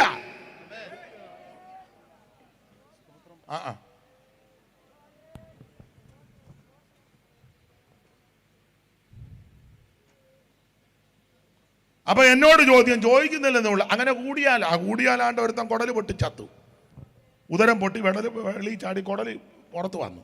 ആരാ? യഹോശാബാത്തിന്റെ മോന് യഹോര. ആഗാബും യഹോശാബാത്തുമായിട്ട് സംബന്ധം കൂടി. വായിച്ചേ 18:1 ദിനവൃത്താന്തങ്ങളുടെ 2-ാം പുസ്തകം 18:1. പെട്ടെന്ന് വായിര്. യഹോശാഫാത്തിന് ധനവും മാനവും വളരെ ഉണ്ടായിരുന്നു. യഹോശാഫാത്തിന് ധനവും മാനവും വളരെ ഉണ്ടായിരുന്നു. ധനവും മാനവും വരുമ്പോഴാണല്ലോ പ്രമാണം വിടുന്നത്, ഇല്ലയോ? ധനവും മാനവും വരുമ്പോഴാ പ്രമാണം വിടുന്നത്. മാനത്തിന് മാനം, ധനത്തിന് ധനം, സെറ്റ് ചെയ്യണ്ടേ? യഹോശാഫാത്തിന് ധനവും മാനവും വളരെ ഉണ്ടായിരുന്നു. അടുത്തത് ആഹാബിനോട് സംബന്ധം കൂടി. അപ്പോൾ ആ സംബന്ധം പോയി ആഹാബിനോട്. ആഹാബ് ആരാ? ഇസ്രായേലിലെ രാജാവാ. ആഹാബിന്റെ ഭാര്യ ആരാ? ഇസബേല്. സീദോന്യ രാജാവാക്കുന്ന ഇഗ്ബാലിന്റെ പുത്രി ഇസബേല് കൂടോത്രക്കാരിയാ.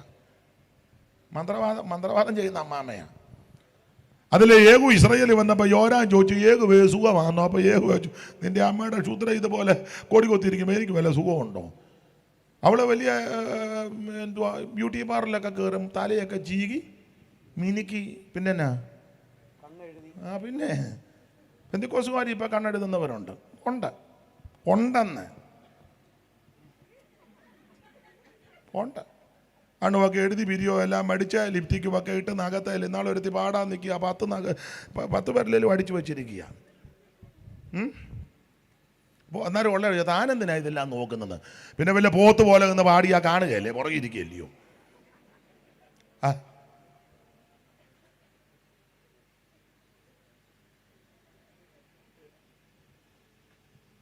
എൻ്റെ ഒരു ശുശ്രൂഷയ്ക്ക് അതിൻ്റെ യോഗ്യതയില്ലേ? ഇല്ലേ? തലേനും തുണി ഇടുകയാണല്ലോ ഇപ്പം. ഇതെല്ലാം കാണിക്കാനാകും നടക്കുന്നത്.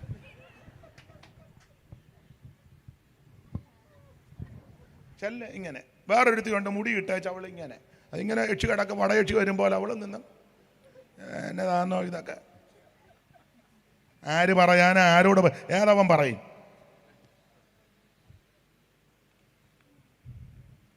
എന്നെ ഇങ്ങനെ നോക്കുന്നത്? ശുശ്രൂഷകരാന്നേലും പാട്ടുകാരാന്നേലും ഈ സ്റ്റേജിൽ നിൽക്കുന്ന ആരാന്നേലും യോഗ്യമായിട്ടും മാന്യമായിട്ടും വചനത്തിന് നിരക്കുന്ന രീതിയിൽ. ട്യൂണൊക്കെ നല്ലതായിരിക്കും, കായികയായിരിക്കും. കായിക അങ്ങനെ പറയാൻ പറ്റുള്ളൂ. എന്തുവാ കായിക? ഇത് ട്യൂണ് സ്വരമാതിരിയുമല്ല വിഷയം. ആത്മീയ ശുശ്രൂഷയ്ക്ക് പ്രമാണമാ വിഷയം. ദൈവത്തിന് മഹത്വം. അത്രയും പറഞ്ഞ ആ ഭാഗം വിടുക. അപ്പൊ ഇവിടെ കണ്ണെഴുതി പൊട്ടുവൊക്കെ തൊട്ട് പിരിയോവെല്ലാം അടിച്ച് ലിപ്റ്റിക്കുമൊക്കെ ഇട്ട് ആരാ? ഇസബേൽ അമ്മാമേ. മാത്രമാണോ ശുദ്രം കൂടോത്രം? മാത്രമാണോ അമ്മാമ നല്ല എഴുത്തുകാരിയാ? അറിയാമല്ലോ, പാവം പിടിച്ചവനെ തകർക്കാൻ വേണ്ടി ഫേസ്ബുക്കിലൊക്കെ അമ്മാമ നന്നായിട്ട് മുതുപാതിരായിരുന്നു അങ്ങ് എഴുതുക. കണ്ണിലിരുട്ട് കയറിയാലും നിർത്തുകയല്ല. പിന്നെ നല്ല എഴുത്ത്. അമ്മാമ്മയുടെ എഴുത്തറിയായിരുന്നല്ലോ പാവം പിടിച്ചവനെ തട്ടിയേക്കാൻ. സ്വർഗം ഇതെല്ലാം കണ്ടോണ്ടിരിക്കുക. നീ ആവശ്യമില്ലാത്തത് എഴുതി പിടിപ്പിച്ചാൽ, പറഞ്ഞാൽ, അതിൽ ഷെയർ ചെയ്താൽ നിന്റെ പള്ള ദൈവം തകർക്കും. ഏത് പൊന്നുമോനാന്നേലും. നീതിക്ക് നിരക്കാത്ത, ന്യായത്തിന് നിരക്കാത്ത, ഇല്ലാവചനം ആവശ്യമില്ലാത്ത എഴുതുകയോ പറയുകയോ എടുക്കുകയോ കേൾക്കുകയോ ചെയ്താൽ സൂക്ഷം ദൈവം നിന്നെ പിടിച്ചിരിക്കും. ഇവിടെ നല്ല എഴുത്തുകാരി അമ്മാമ്മ, പറയാം, നല്ല ഹാൻഡ് റൈറ്റിംഗ് ആണല്ലോ അമ്മാമ്മയുടെ. നിരപരാധിയാകുന്ന നാബോത്തിനെ കൊല്ലാൻ ഫാസ്റ്റിംഗ് പ്രയറും അമ്മാമ്മ ക്രമീകരിച്ചു. രണ്ടുപേരെ ചട്ടം കെട്ടി കള്ളസാക്ഷി പറഞ്ഞേക്കാൻ. അങ്ങനെയുള്ള കുടുംബത്തിൽ ചെന്ന ഇങ്ങേര് ബന്ധുത കൂടിയോ? നല്ല ബന്ധതയാ. വായിച്ച അമ്മാമേ 18:1 മുതൽ. മാനവും വളരെ ഉണ്ടായിരുന്നു. അവൻ ആഹാബിനോട് സംബന്ധം കൂടി. ചില സംവത്സരങ്ങൾ കഴിഞ്ഞപ്പോൾ അവൻ ശമര്യയിൽ ആഹാബിന്റെ അടുക്കൽ ചെന്നു. ബന്ധുക്കാരനെ കാണാൻ ചെന്നു. അടുത്തത്, ആഹാബ് അവനും കൂടെ ഉണ്ടായിരുന്ന ജനത്തിന് വേണ്ടി വളരെ ആടുകളെയും കാളകളെയും അറുത്തു. പുള്ളി നല്ല മട്ടൻ ഫ്രൈ ഒക്കെ ഒരുക്കി. മട്ടൻ കണ്ടപ്പോഴേ പുള്ളി പെട്ടു. അടുത്തത്, ഗിലെയാദിലെ രാമോത്തിലേക്ക് തന്നോടുകൂടെ ചെല്ലേണ്ടതിന് അവനെ വശീകരിച്ചു. ഇസ്രായേൽ രാജാവായ ആഹാബ് യഹൂദ രാജാവായ എല്ലാ ഭാഗവും വായിപ്പിക്കുന്നില്ല. ഈ ബന്ധുക്കാരാ എന്ന് പറഞ്ഞ യഹോശാഫാത്തിന്റെ മോൻ യഹോരാമിനെ കൊണ്ട് ആഹാബിന്റെ മോൾ അദല്യായെ കെട്ടിച്ചു. കാശ് നോക്കി കെട്ടിച്ചതാ, ഈ മാനം നോക്കി കെട്ടിച്ചതാ. സ്റ്റാറ്റസ് വേണ്ടേ? ഈ കല്യാണം ദൈവഹിതമല്ല. എന്തോ സംഭവിച്ചു. ചില വർഷം കഴിഞ്ഞപ്പോൾ ഇവർ ബിസിനസ് നടത്തി. തർശീശയിലൊക്കെ ഉള്ള കപ്പല് തമ്പുരാൻ ഭസ്മം പൊടിക്കും പോലെ കപ്പല് പൊടിച്ചു. സങ്കീർത്തനത്തിൽ വാടി കിഴക്കൻ കാറ്റ് കൊണ്ട് തർശീശ് കപ്പലുകളെ അടിച്ചുടച്ചു. ബിസിനസ്, ഓബീരിൽ ഗോൾഡിന്റെ ബിസിനസ് അടിച്ച് പൊടിച്ചു ദൈവം. ബന്ധുല ദൈവഹിതമല്ല. അതുകൊണ്ട് തന്നെ ചെറുക്കന് കൊടലി ക്യാൻസർ വന്നിട്ട് ഉദരം പൊട്ടി കൊടലി വെളിയിൽ ചാടി. ഇതൊക്കെ ഭയാനകമായിട്ട് ചിന്തിക്കണം. അപ്പോൾ ആവശ്യമില്ലാത്ത ബന്ധുത കൂടാൻ, ചങ്ങാത്ത് കൂടാൻ പ്രമാണമില്ലെന്നായി പറഞ്ഞത് വേർപാടായത്. ഇവൻ ദുരുപദേശം പഠിപ്പിച്ചു. ആരാ? ബിലയാം. വഞ്ചിച്ച് ദുരുപദേശം പഠിച്ചു, കൂലി കൊതിച്ചു. ഞാൻ വിവരിക്കുന്നില്ല, ഭാഗം വിടുക. ഇങ്ങനെല്ലാം കൊന്ത്രാക്കൊള്ളി ഒപ്പിച്ച് വെച്ച് പുള്ളി പറഞ്ഞ ഭക്തം മരിക്കും പോലെ. പിന്നെ ഈ വെച്ച കാലത്ത് സഭയിലൂടെ ഉണ്ടാക്കി നമ്മെ തല്ലിപ്പിച്ച് പാര വെച്ച് കമ്മിറ്റി കയറി, കൗൺസിലിൽ കയറി, കുന്തത്തിൽ കയറി ഉള്ള നാശമെല്ലാം ഒപ്പിച്ച് മനുഷ്യനെ മനം പിടി. എത്ര എണ്ണത്തെ നീ മുഖാന്തരം സഭ വിട്ടുപോയി, ഓട്ടക്കൊണ്ടാക്കി ഉള്ള നാശമെല്ലാം ഒപ്പിച്ച്. ഇപ്പം ആസ്മയൊക്കെ പ്രാർത്ഥിക്കണം. ഒരു നല്ല കാരണം നീ അവിടെ കിടക്കാനാ സാധ്യത. ജീവിക്കുമ്പം ഏറെക്കുറെ മര്യാദയ്ക്ക് ജീവിക്കണം.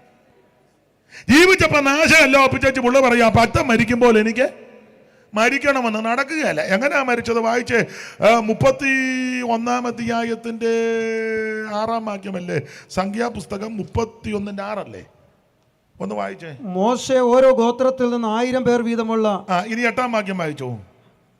നിഹതന്മാരുടെ കൂട്ടത്തിൽ അവർ മിദ്യാന്യ രാജാക്കന്മാരാകുന്ന ഏവി, സൂർ, ഹൂർ, രേബ എന്നീ 5 രാജാക്കന്മാരെയും കൊന്നു. അടുത്തത്, ബെയോറിന്റെ മകനായ ബിലയാമിനെ അവർ വാളുകൊണ്ട് കൊന്നു. വാളുകൊണ്ട് വെട്ടിക്കൊന്നു. യോശുവ 13:22 കൂടെ ചേർത്ത് വായിച്ചേ. യോശുവ 13:22. ഇസ്രായേൽ മക്കൾ കൊന്നവരുടെ കൂട്ടത്തിൽ ബെയോറിന്റെ മകനായ ബിലയാം എന്ന പ്രശ്നക്കാരനെയും വാൾ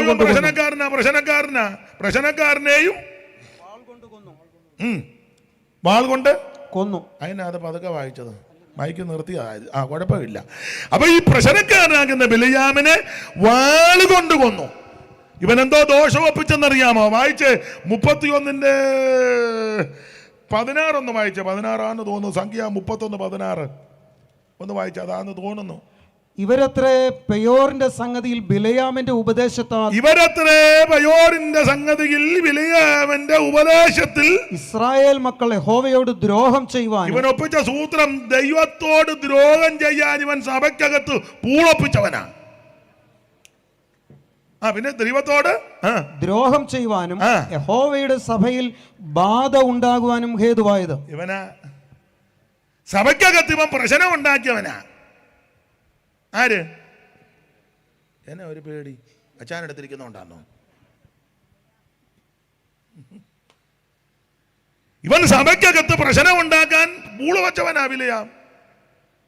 സഭയ്ക്കകത്ത് എങ്ങനെ? സഭയ്ക്കകത്ത് യഹോവയുടെ സഭയിൽ ബാധ ഉണ്ടാകുവാൻ, സഭയ്ക്കകത്ത് ബാധ വരാൻ ഇവൻ പൂള് വച്ചവനാവില്ലയാ. എന്നാ ഇപ്പൊ പറയാ പറ്റം മരിക്കും പോലെ.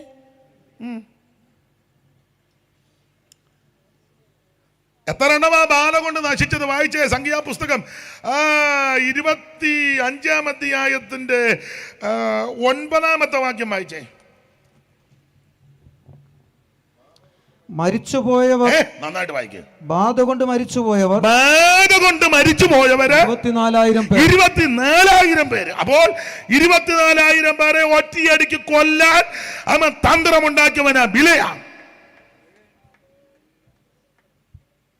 ഇപ്പൊ പറയാ പറ്റം മരിക്കും പോലെ മരിക്കും. അടിച്ചവനെ വെട്ടി തകർത്ത്. ഭക്തൻ മരിക്കും പോലെ മരിക്കണേ, ഭക്തൻ ജീവിക്കും പോലെ അല്ല. മറുവശവും കൂടെ പറഞ്ഞേച്ചാൽ ആ ഭാഗം വിടാം. ഭക്തന്മാർ മരിച്ചത് വേദപുസ്തകത്തിലുണ്ടല്ലോ, ഇല്ലയോ? വായിച്ച് 49:1 ഭക്തൻ മരിക്കുന്നത് എങ്ങനാ? ഉൽപ്പത്തി 49:1 ചടികടാന്ന് വായി. റോമനുമാമ ക്ഷീണിച്ചു. അനന്തരം യാക്കോബ് തന്റെ പുത്രന്മാരെ വിളിച്ച് അവരോട് പറഞ്ഞത്, കൂടി വരുവീൻ, ഭാവികാലത്ത് നിങ്ങൾക്ക് സംഭവിക്കാനുള്ളത് ഞാൻ നിങ്ങളെ അറിയിക്കാം. യാക്കോബിന്റെ പുത്രന്മാരെ കൂടി വന്ന് നിങ്ങളുടെ അപ്പനാകുന്ന ഇസ്രായേലിന്റെ മൊഴിക്ക് ചെവി തരുവീൻ. മരിക്കുന്നതിന് മുന്നേ പിള്ളേരെ എല്ലാം വിളിച്ചു കൂട്ടി. ഇങ്ങനെ ഭക്തൻ മരിച്ചേ. വിളിച്ചുടനെ പിള്ളേർ ഞങ്ങൾക്ക് വരാൻ നേരമില്ല, എങ്ങനെയും ചത്തോന്നാണോ പറഞ്ഞേ? എന്നാ പിള്ളേർ അവിടെ ഇരുന്നോണ്ട് പറയാം മരിക്കാറായല്ലേ, ആട്ടെ ആട്ടെ. ഇപ്പം വരത്തില്ലല്ലോ, വരികയല്ലോ. അവിടെ ഇരുന്നെല്ലാം കാണിച്ചോ. ഡ്രൈവറോട് ചൊവ്വനെ പിടിക്കണം, ഇടാ പപ്പയുടെ മുഖം കാണും.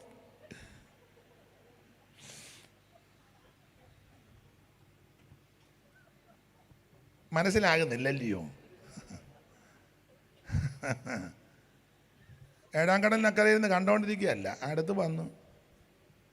കൂടി വരുവീൻ. പിള്ളേരെല്ലാം കൂടി വന്നു. രൂബേൻ മുതൽ ബെന്യാമീൻ വരെ. അപ്പൻ്റെ കടക്കട ചുറ്റും വന്ന് നിൽക്കുക. ഇങ്ങനെ ഹിമ വെട്ടിക്കാൻ അപ്പൻ്റെ മുഖത്തോട്ട്, എൻ്റെ ഭാഷയാ, കണ്ണും കാതും നോക്കി ഇങ്ങനെ നിൽക്കുക. അപ്പൻ്റെ ചുണ്ടനങ്ങുന്ന നോക്കി ഹിമ വെട്ടിക്കാതെ രൂപൻ മുതൽ ബെന്യാമീൻ വരെ നോക്കി നിൽക്കുമ്പോൾ അപ്പൻ ഓരോ പിള്ളേരെ വിളിച്ച് ദൂത് പറയുകയാ, രൂപേനേ നീ എൻ്റെ ആദ്യജാതൻ. 5-ാം വാക്യം. ശിമയോനും ലേവിയും. 8-ാം വാക്യം. യഹൂദായേ സഹോദരന്മാര് നിന്നെ. 13. സെബുലൂൻ സമുദ്രതീരം. സെബുലൂൻ ഓരോ പിള്ളേരെ വിളിക്കുക, സെബുലൂൻ. പിന്നെ 14 ഇസ്സഖാർ. 17 ദാൻ. 19 ഗാദ്. 20 ആശേർ. 21 നഫ്താലി. 22 യോസഫ്. 27 ബെന്യാമീൻ. ഇങ്ങനെ ഭക്തൻ മരിക്കുന്നേ. അല്ലാതെ മരിക്കാത്തടുത്ത് ബോധവും പൊക്കണോ പോയിച്ച് ആളും തെറ്റി വിളിച്ച് കുഞ്ഞുഞ്ഞമ്മയാന്നോടി. ഇല്ല പച്ച, മൂത്ത മോള് തങ്കമ്മയാ പച്ച. ബോധം പറഞ്ഞല്ല ചാത്തത്. നല്ല വിളിക്കേണ്ടവനെ എല്ലാം കൃത്യം വിളിക്കും. മാത്രമല്ല പറയേണ്ടവനോട് കൃത്യം പറഞ്ഞാൽ ചാത്തത്. ഇങ്ങനാ ഭക്തൻ മരിച്ചേ. എന്നിട്ടോ മരിക്കുമ്പോൾ അങ്ങനെ ഇതെല്ലാം പറഞ്ഞേച്ച് 33-ാം വാക്യം വായിച്ചേ. യാക്കോബ് തന്റെ പുത്രന്മാരോട് ആജ്ഞാപിച്ചു തീർന്ന ശേഷം പറയേണ്ടതെല്ലാം പറഞ്ഞല്ലാതെ പിള്ളേരെ എല്ലാം കൊണ്ട് കണ്ട് അങ്ങനെ ചത്തതല്ല. പിള്ളേരോട് പറയേണ്ടതെല്ലാം പറഞ്ഞാജ്ഞാപിച്ച് തീർന്ന ശേഷം പിന്നെ അവൻ കാൽ കട്ടിലിന്മേൽ എടുത്തു കാല് തല്ലി അടിച്ചെന്ന് പറഞ്ഞല്ല, കാല് തന്നെത്താൻ കട്ടിലേൽ എടുത്തു വെച്ച് പ്രാണനെ വിട്ട് വല്ലോടത്തോട്ടും പോയെന്നല്ല. പിന്നെ എങ്ങനാ? തന്റെ ജനത്തോട്, പിതാക്കന്മാരോട് ജനത്തോട് ചേർന്ന്. ഇങ്ങനെ ഭക്തൻ മരിച്ചേ. വേറൊരു ഭക്തൻ മരിക്കുന്നതിന് മുന്നേ വായിച്ച രാജാക്കന്മാരുടെ 1-ാം പുസ്തകം 2-ന്റെ 1 പെട്ടെന്ന് വായിര്. രാജാക്കന്മാരുടെ 1-ാം പുസ്തകം 2-ാം അധ്യായത്തിന്റെ 1-ാം വാക്യം പെട്ടെന്ന്. ദാവീദിന്റെ മരണകാലം അടുത്തു വന്നപ്പോൾ അവൻ തന്റെ മകനായ ശലോമോനോട് കൽപ്പിച്ചത് എന്തെന്നാൽ ഞാൻ സകല ഭൂവാസികളുടെയും എന്റെ മകനെ ശലോമോനെ, ഞാൻ സകല ഭൂവാസികളുടെ മടിയായിട്ട് കടന്നു പോകുന്നു. പിന്നെ നീ ധൈര്യം പൂണ്ട് പുരുഷനായിട്ടിരിക്കുക. പിന്നെ നീ എന്ത് ചെയ്താലും എവിടേക്ക് തിരിഞ്ഞാലും സകലത്തിലും നീ കൃതാർത്ഥനാ. അതെ, താഴോട്ട് നിങ്ങൾ വായിച്ചോ. ചുരുക്കി പറഞ്ഞ സ്വോത്ര കാഴ്ച എടുക്കാം. ഇഞ്ഞു കൊണ്ടുപോരും. ഇങ്ങോട്ട് വാ. ഇനി അതുമായിട്ട് പുറകോട്ട് ഇങ്ങോട്ട് പോരാൻ സമയം എന്തുവായി? ചുമ്മാതല്ല, വാ, ഓടി വാ. അവരോടത്തും കഴിയുമ്പോൾ അയാൾ ബോധമില്ലാത്തവനാ പറഞ്ഞ, അയാൾ വല്ലതും വിളിച്ച് പറയും ഓടി വെക്കാന്ന് ഓർത്താ. എല്ലാവരും ധൈര്യം വാ. സ്വോത്രകാഴ്ച എടുക്കാനുള്ളവർ ഇവിടെ വന്ന് നിൽക്കുന്ന വാ. ഇനി പിന്നെ തപ്പി നടക്കാൻ നേരമില്ല. എത്ര പേരുണ്ട്? ഓടി വാ. അപ്പോൾ ഭക്തർ മരിക്കുന്നത് എങ്ങനെ? മരിക്കുന്നതിന് മുന്നേ തന്റെ മകൻ ശലോമോനെ വിളിച്ചു പറയുക, എന്റെ മകനെ ശലോമോനെ, ഭൂവാസികൾ പോയ വഴി കൂടെ ഞാൻ പോകുക. അറിയാത്ത ചില കാര്യം മകന് പറഞ്ഞു കൊടുത്താ ദാവീദ് മരിക്കുന്നത്. വേറൊരു ഭക്തൻ മരിച്ചത് വായിച്ച 34:1 മുതൽ, ആവർത്തന പുസ്തകം 34:1 മുതൽ പെട്ടെന്ന് വായിര്. അനന്തരം മോശെ മോവാബ് സമഭൂമിയിൽ നിന്ന് യെരിഹോവിനെതിരെയുള്ള നെബോ പർവ്വതത്തിൽ പിസ്ഗാ മുകളിൽ കയറി. 120 വയസ്സുണ്ട്. അനങ്ങാമേഖല തളർന്ന് കിടക്കുകയല്ല, നേരെ പർവ്വതത്തിന്റെ മണ്ട കയറി. ഇങ്ങനെ ഭക്തം വരെ നമുക്ക് കസേരയിലോ അപ്പുറത്തെ കസേരയിലോട്ട് ഇരിക്കാൻ മേല. ധാരാളം മലമണ്ട കയറുന്നത്. 120 വയസ്സുണ്ടെന്ന്. വായിച്ചേ അടുത്ത വാക്യം. യഹോവ ദാൻ വരെ ഗിലെയാദ് ദേശമൊക്കെയും നഫ്താലി ദേശമൊക്കെയും എഫ്രൈമിന്റെയും മനശ്ശയുടെയും ദേശവും പടിഞ്ഞാറേ കടൽ വരെ യഹൂദ ദേശമൊക്കെയും തെക്കേ ദേശവും ഈന്തനഗരമായ യെരിഹോവിന്റെ താഴ്വീതി മുതൽ സോവാർ വരെയുള്ള സമഭൂമിയും അവനെ കാണിച്ചു. കണ്ണും കടയും കാണാതെ കിടക്കുകയല്ല. പോക പോലാന്നല്ല ദൈവമേ, കൃത്യമെല്ലാം കണ്ട്. അതാ ദേഹബലം ക്ഷയിക്കാതെയും കണ്ണ് മങ്ങാതെയും ഇതൊക്കെയാ ഭക്തൻ മരിച്ചത്. എല്ലാം കാണിച്ചു കൊടുത്തു. അടുത്ത വാക്യം വായിര്. അബ്രഹാമിനോടും ഇസ്ഹാക്കിനോടും യാക്കോബിനോടും ഞാൻ നിന്റെ സന്തതിക്ക് കൊടുക്കുമെന്ന് സത്യം ചെയ്ത ദേശം ഇത് തന്നെ. ഞാൻ അത് നിന്റെ കണ്ണിന് കാണിച്ചു തന്നു. കണ്ണിന് കാണിച്ചു തന്നിരിക്കുക, അല്ലാതെ കണ്ണും കടയും കാണാതെ പരിവക്കേടി കിടക്കുകയല്ല. അടുത്ത വാക്യം വായിര്. എന്നാൽ നീ അവിടേക്ക് കടന്നു പോകയില്ല. നീ അവിടേക്ക് പോകത്തില്ല. അടുത്തത്. അങ്ങനെ യഹോവയുടെ ദാസനാകുന്ന മോശെ യഹോവയുടെ വചനപ്രകാരം അവിടെ മോവാബ് ദേശത്ത് വെച്ച് മരിച്ചു. മാത്രമാണോ താഴത്ത് വായിച്ചു വരുമ്പോൾ ദൈവം അവനെ അടക്കി. ഇങ്ങനൊരു ശുശ്രൂഷ ആർക്ക് കിട്ടും? ദൈവം അടക്കി. ഇങ്ങനെ ഭക്തന്മാര് മരിച്ച് എങ്ങനെയാ മരിച്ച്? വല്ലതും പറഞ്ഞോ പോവാൻ തരുന്നു? പറയാൻ ഇങ്ങനെ തീർന്നു. ഏതാണ്ടൊക്കെ പറയണമെന്ന് ഒന്നും പറഞ്ഞില്ല. എന്നാൽ നമ്മുടെ കർത്താവ് അങ്ങനല്ല. കർത്താവിന്റെ വിശേഷത മരിക്കാനായിട്ട് വന്നു, മരിക്കുമെന്ന് കൂടെ പറഞ്ഞു, എങ്ങനെ മരിക്കുമെന്ന് പറഞ്ഞു, മരണത്തിന്റെ മുമ്പിൽ ആരാണെന്ന് പറഞ്ഞു, എവിടെ വെച്ച് മരിക്കുമെന്ന് പറഞ്ഞു, മരിക്കുമെന്ന് പറഞ്ഞിടത്തെല്ലാം കൂടെ ചേർത്ത് പറഞ്ഞു ഉയർക്കുമെന്നും പറഞ്ഞു. മാത്രമാണോ എപ്പോഴാലും ഉയർക്കുമെന്നല്ല പറഞ്ഞ 3-ാം ദിവസം. അതായി മരണത്തിന്റെ വിശേഷത. 3-ാം ദിവസം. ഞാൻ മരിക്കും ഉയർക്കും, എനിക്ക് തോന്നുമ്പോൾ ഉയർക്കുമെന്നോ ഒന്നുമല്ല. 3-ാം ദിവസം. ഇങ്ങനെ പറഞ്ഞ ഒരു വ്യക്തിയുമില്ല. അതാ യേശുവിന്റെ മരണത്തിന്റെ വിശേഷത. ആ ഭാഗം അങ്ങ് വിടുക. ദൈവത്തിന് മഹത്വം. മരിച്ചത് എന്തിനാ? നമ്മുടെ പാപത്തിന് പരിഹാരം വരുത്തും. ഇനി ഓടിച്ചു പോകാം. ഒരു പോയിന്റിലാണ് നിൽക്കുന്നത്. യോഹന്നാൻ വലിയവാകാൻ കാരണം സുവിശേഷം അറിയിച്ചു. ഇത് സുവിശേഷ യോഗം എന്ന് എഴുതിയത് കൊണ്ട് വളരെ സന്തോഷം. അതുകൊണ്ട് അത് തന്നെ അങ്ങോട്ട് പോട്ടെ. പോയിന്റ് എല്ലാം കേട്ടില്ലെങ്കിലും സുവിശേഷം കേൾക്കട്ടെ. അപ്പൊ എന്താണ് സുവിശേഷം? യേശു ക്രിസ്തു. ഇനി എന്തിനാ ഈ സുവിശേഷം? സകല മനുഷ്യനും രക്ഷപ്പെടാൻ. തീത്തോസ് 2:11. ഇനി ചടികടാന്ന് വായിച്ചോ. തീത്തോസ് 2:11. എന്തിനാണ് സുവിശേഷം? അജിപ്പാസ്റ്റർക്ക് കാശുണ്ടാക്കാനല്ല, അജിപ്പാസ്റ്റർക്ക് ആള് കളിക്കാനല്ല, പിള്ളേരെ 2 പേരെ സ്റ്റേജിൽ കയറ്റാനല്ല. പിന്നെ എന്തിനാ സുവിശേഷം? ഇത്രയും പേരെ ഒന്ന് ഇളക്കാൻ വേണ്ടിയല്ല. സുവിശേഷം എന്തിനാ? പാട്ടുകാരെ വിളിച്ചത് കാശ് കണ്ടമാനം എന്ന് തെള്ളിയിട്ട് നടത്തുന്നതല്ല. പിന്നെ എന്തിനാ സുവിശേഷം? തീത്തോസ് 2:11. സകല മനുഷ്യർക്കും രക്ഷാകരമായ ദൈവകൃപ എന്ന് പറഞ്ഞാൽ സുവിശേഷം എന്തിന്? സകല മനുഷ്യരും രക്ഷപ്പെടാൻ. ഈ തേപ്പുപാറ അതുപോലെ തന്നെ ഈ ദേശത്തുള്ള സകല മനുഷ്യനും രക്ഷപ്പെടണം. ഈ ശബ്ദപരിധിയിൽ കേൾക്കുന്ന എല്ലാവരും രക്ഷപ്പെടണം.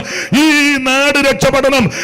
അല്ലി കേരളം രക്ഷപ്പെടണം, ഇന്ത്യ രക്ഷപ്പെടണം, ലോകരാജ്യങ്ങൾ രക്ഷപ്പെടണം എന്ന് പറഞ്ഞ് മനുഷ്യവർഗം എവിടെല്ലാം ഉണ്ടോ അവരെല്ലാവരും രക്ഷപ്പെടണം. സകല മനുഷ്യന്റെയും രക്ഷയ്ക്കാണ് സുവിശേഷം.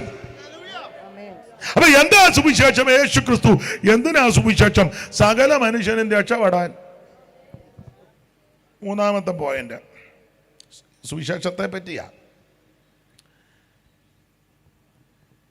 ആരോടാ പറയണ്ടേ? മർക്കോസ് 16:15 മർക്കോസ് 13:10. ആരോട് സുവിശേഷം പറയണം? മർക്കോസ് 16:15 13:10. പിന്നെ അവൻ അവരോട്, നിങ്ങൾ സകല ഭൂലോകത്തിലൊക്കെയും പോയി സകല സൃഷ്ടിയോടും സുവിശേഷം അറിയിക്കണം. ഈ കാണുന്ന സകല സൃഷ്ടിയോടും സുവിശേഷം. അതെന്തിനാ? ഒറ്റവാക്കി പറഞ്ഞു വിടാൻ നേരം അതിനേ ഉള്ളൂ. ഈ സൃഷ്ടികളെല്ലാം ഞരങ്ങിക്കൊണ്ടിരിക്കുക. ഈ സൃഷ്ടിക്ക് ഒരു വീണ്ടെടുപ്പുണ്ട്. സർവ്വ സൃഷ്ടികൾ ഇറ്റിനോവോടെ നമ്മളൊരു പാട്ട് പാടുകയല്ലേ? സർവ്വ സൃഷ്ടികളും ഏകമായി ഏങ്ങിടും രോദനം കേൾക്കണേ. സർവ സൃഷ്ടികളും ഏകമായി ഏങ്ങിടും രോദനം കേൾക്കണേ. രക്ഷകാനി വന്നിടാതെ ഇച്ഛിതിയിൽ ക്ഷിപ്രമായി എഴുന്നള്ളണം യേശുവേ. രക്ഷകാനി വന്നിടാതെ ഇച്ഛിതിയിൽ യേശുവേ.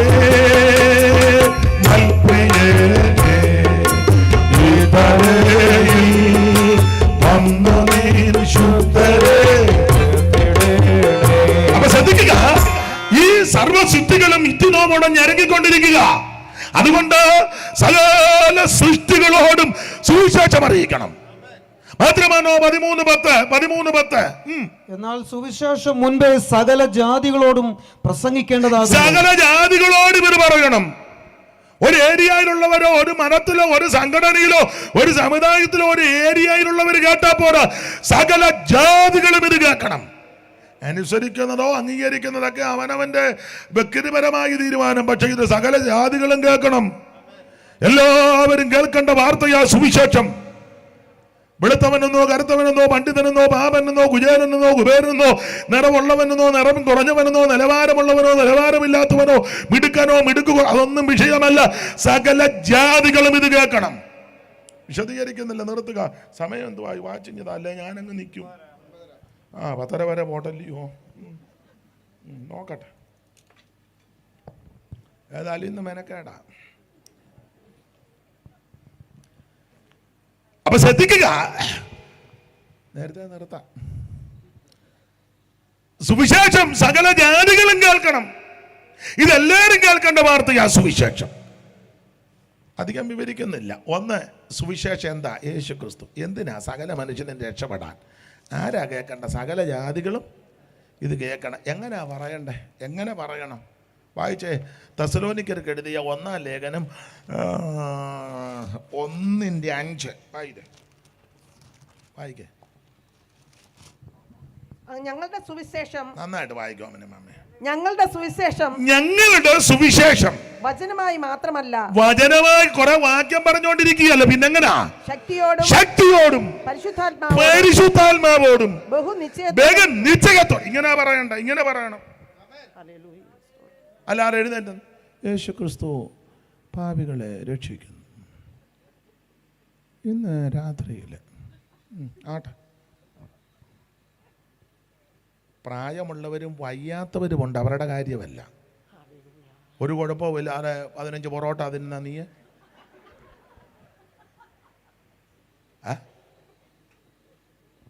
അതിനടുത്ത കൂട്ടാനും പിന്നെയും ചോദിക്കുക അതാന്നു.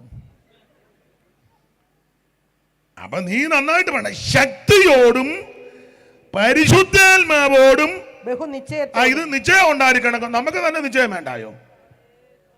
പറയുന്ന ആളിന് ഇന്ന് നിശ്ചയം വേണ്ടേ? ചിലക്ക് നിശ്ചയമില്ല. ഈ ഓർക്കാത്തവർ എഴുതി വെക്കണം. ഓർമ്മയുള്ളവർ എഴുതണ്ടെങ്കിൽ പറയാമല്ലോ. ഇത് എഴുതത്തുമില്ല, ഓർക്കത്തുമില്ല. അടുത്ത വാക്യം, അടുത്ത വാക്യം, അടുത്ത വാക്യം, കണ്ടിട്ടില്ലേ? അടുത്ത വാക്യം വായി ചൂപ്പാട് വരിക. ലാസ്റ്റ് പറഞ്ഞ തീർന്നു പാസ്റ്റേ, തീർന്നോ? എന്നാൽ ഇനി സാക്ഷി പറഞ്ഞാട്ടെ. എന്നതാടാ ഇത്? ചുമ്മാ ഒരു നിശ്ചയോ.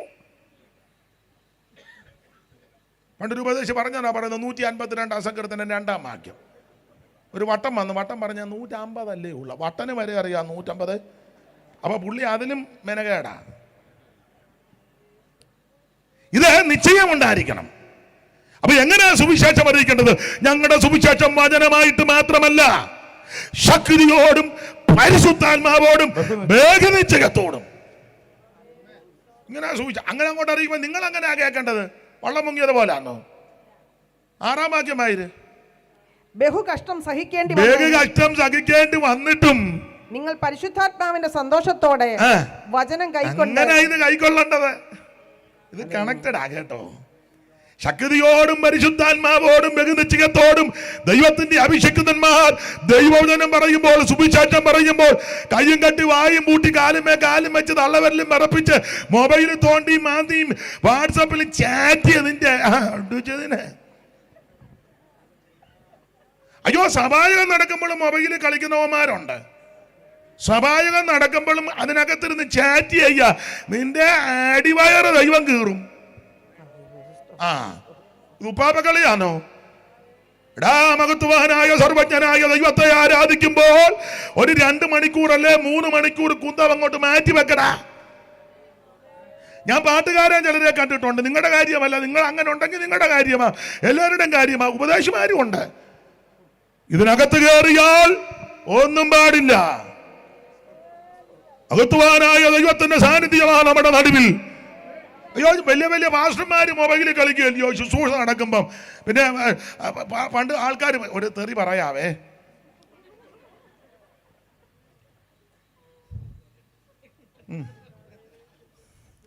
പണ്ടൊരു ചൊല്ലുണ്ട്, ഞാനങ്ങ് പറയാ, തന്തയ്ക്ക് അടുപ്പേലും തൂറാവല്ലോ. ഇത്രയും തെറിയുള്ളൂ. നിങ്ങളോർത്ത് വലിയ തെറിയാന്നോ? കൊള്ളാം. ചെല്ല കേൾക്കാനിരിക്കുന്ന അതൊരു തെറിയും കൂടെ കേൾക്കാം. ഇത്രേ ഉള്ളു. അപ്പനെ അടുപ്പിലും ചെയ്യാമല്ല, അപ്പനല്ലേ. ആര് ചോദിക്കാനാ? വലിയ വലിയ കൺവെൻഷന് നിങ്ങൾ തന്നെ സൂപ്രണ്ട് ആണെങ്കിലും ഓവർസിയർ ആണെങ്കിലും പ്രസിഡന്റ് ആണെങ്കിലും വൈസ് പ്രസിഡന്റ് ആണെങ്കിലും കൗൺസിൽ നിന്റെ കുന്ത അവന്മാരിലായിരുന്നു മൊബൈലിൽ കളിക്കും. ആര് ചോദിക്കാനാ? എന്നെ സൂക്ഷിച്ചു നോക്കുന്നേ. ഉള്ള കാര്യമാ പറയാന്നേ. എല്ലാവരും ചോദിക്കുമോ? മിണ്ടാൻ പറ്റുമോ? ഈ ഓവർസിയർ ആണെങ്കിലും സൂപ്രണ്ട് ആണെങ്കിലും പ്രസിഡന്റ് ആണെങ്കിലും ഏത് കുന്തക്കോടാലി ആണെങ്കിലും ദൈവത്തെ ആരാധിക്കാൻ വരുമ്പോൾ അതിന്റെ ഭക്തിയോടെ ആരാധിക്കണം. നിങ്ങളുള്ള ഭക്തിയോടെ ഞാൻ ആരാധിക്കുമെന്നാ ദൈവത്തിന്റെ മഹത്വം. ഇത് ദൈവത്തെ മഹത്വപ്പെടുത്തുകയല്ലേ. ഞാനൊരു കാര്യം പറയാം, നിങ്ങൾ യോജിച്ചാലും. ഞാൻ ശുശ്രൂഷയ്ക്ക് സഭായകത്തിനാണെങ്കിലും ശുശ്രൂഷ പിന്നെ മൊബൈൽ തൊടുകയല്ല. ഇന്ത്യൻ പ്രസിഡന്റ് വിളിച്ചാൽ ഞാൻ പറയും സഭായം കഴിഞ്ഞേച്ച് വിളിക്കാൻ പറയും. എടാ, അത്ര ബിസി ഉള്ളവൻ ഇങ്ങോട്ട് കെട്ടിയെടുക്കണ്ട. നീ വേറെ വല്ല പണിക്കും പോവും. നീ ഇവിടെ വന്ന് ഇങ്ങനെ തള്ളി വെച്ചോണ്ടിരിക്കുന്നത്.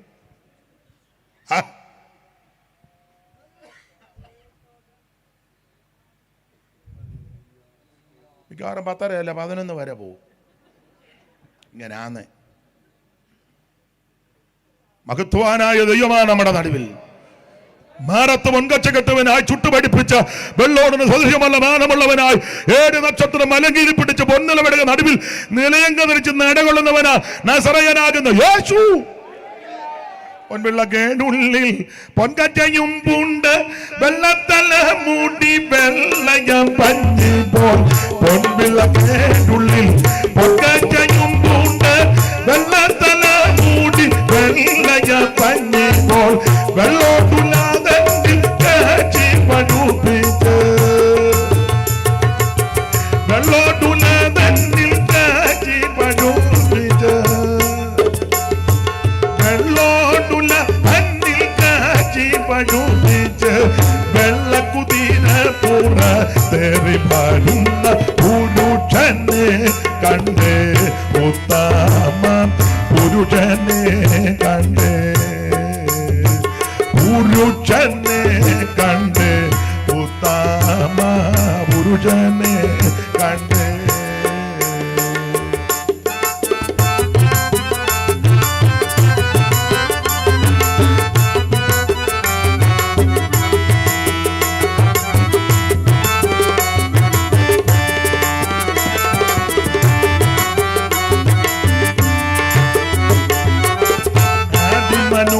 മനോജനാം ആദാമിൽ കൂടല്ലോ ആദിമനോജനാം ആദാമിൽ കൂടല്ലോ പാപങ്ങൾ ലോകത്തിലാകെ പരന്നതു.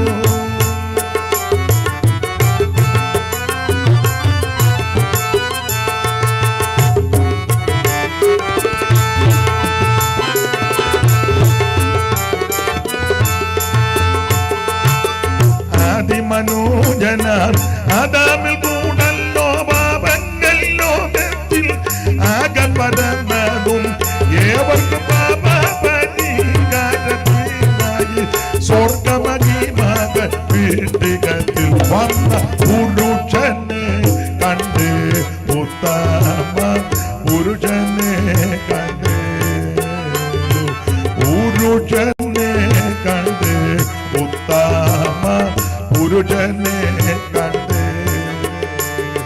അപ്പൊ ശ്രദ്ധിക്കുക, ദൈവത്തെ ഭയത്തോടെ ആരാധിക്കണം. അവിടുന്ന് തീക്ഷണയുള്ള ദൈവമാ. ഞാൻ വിവരിക്കുന്നില്ല, നിർത്തുക, ആ ഭാഗം അങ്ങ് വിടുകയാ. ദൈവത്തിന്റെ മഹത്വം. അപ്പോൾ എങ്ങനെ വചനം കേൾക്കണം? സുവിശേഷം ബഹുകഷ്ടം സഹിക്കേണ്ടി വന്നിട്ടും പരിശുദ്ധാത്മാവിന്റെ സന്തോഷത്തോടെ അങ്ങനെ കൈക്കൊള്ളേണ്ടത്. അപ്പോൾ ഓടിച്ചു പോകാം. എന്താ സുവിശേഷം? യേശു ക്രിസ്തു. എന്തിനാ? സകല മനുഷ്യനും രക്ഷപ്പെടാൻ. ആരാ കേൾക്കേണ്ട? സകല സൃഷ്ടിയും സകല ജാതികളും. എങ്ങനെ പറയണം? ശക്തിയോടും പരിശുദ്ധാത്മാവോടും ബഹുനിശ്ചയത്തോടും. എങ്ങനെ കേൾക്കണം? കഷ്ടമൊക്കെ ഒത്തിരി ഉണ്ടെങ്കിലും സന്തോഷത്തോടെ കേൾക്കണം.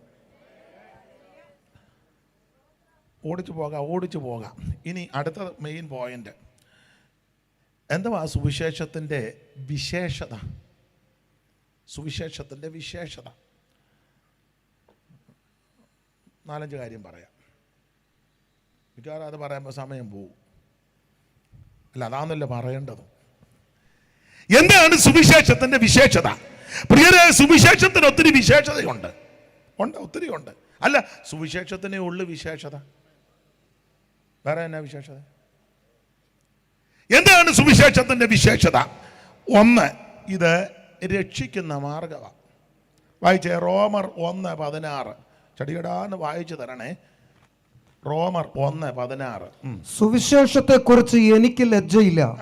വിശ്വസിക്കുന്ന ഏവനും, ആദ്യം യഹൂദനും പിന്നെ യവനനും, അത് രക്ഷയ്ക്കായി ദൈവശക്തിയാകുന്നു. ശ്രദ്ധിക്കുക, സുവിശേഷത്തിന്റെ വിശേഷത ഇത് രക്ഷിക്കുന്ന മാർഗമാണ്. ഇന്ന് രാത്രി നിന്നെയും നിന്റെ കുടുംബത്തെയും നിന്റെ ദേശത്തെയും രക്ഷിക്കുന്ന ഒരേ ഒരു മാർഗം അത് സുവിശേഷമാണ്. സുവിശേഷം ഒരു വ്യക്തിയിൽ വന്നാൽ വ്യക്തി രക്ഷപ്പെടുക, ഒരു കുടുംബത്തിൽ വന്നാൽ കുടുംബം രക്ഷപ്പെടുക, ഒരു ദേശത്ത് വന്നാൽ ദേശം രക്ഷപ്പെടുക. ഈ രക്ഷപ്പെടും. അങ്ങനെ രക്ഷപ്പെടാനായിട്ട് ഭൗതികം ഒന്നും കൊണ്ട് കൊടുക്കണ്ട. ഏതാ രക്ഷപ്പെടാനേ? വല്ല ജാതി രക്ഷിക്കണേ എന്നാ പിടിച്ചോ. എന്തിന്? എന്നത് അങ്ങനല്ലേ? ഇപ്പം മനുഷ്യനല്ല. രക്ഷിക്കണേ എന്നെ പുള്ളി എന്തോ ഉണ്ട്. പൊട്ടാ ഒന്നും കൊടുക്കണ്ട. ആർക്കും? ദൈവത്തിന്. ദൈവത്തിൻ്റെ അല്ലേ ഇത് മുഴുവൻ? ഇത് മുഴുവൻ ദൈവത്തിൻ്റെയാ. ഉണ്ടാകട്ടെ എന്ന് പറഞ്ഞപ്പോഴാണ് ഇത് മുഴുവൻ ദൈവം ഉണ്ടാക്കിയത്. വെള്ളത്തിൻ്റെ കൂട്ടത്തിന് സമുദ്രമെന്ന് പേരിട്ടു. എന്നുവെച്ച് പറഞ്ഞു സമുദ്രത്തിലെല്ലാം ജനിക്കട്ടെന്ന്. അന്നേരം നോക്കി നിൽക്കുമ്പം തിമിങ്ങലം മുതൽ ചൂട വരെ, തിമിങ്ങലം മുതൽ ചൂട വരെ ദൈവം സൃഷ്ടിച്ചതാ. അന്നേരം നീ ഒരു കൊച്ചു നെന്മീനുമായിട്ട് ദൈവം ഇരുന്ന് ചിരിക്കുക. പൊട്ടാഞ്ഞ് തിമിങ്ങലത്തെ ഉണ്ടാക്കി എനിക്കാന്നോടാ നീ 2.5 കിലോയുടെ പറയാ. ഞാൻ വാടി കടപ്പുറത്ത് നിന്ന് ദൈവത്തിന്.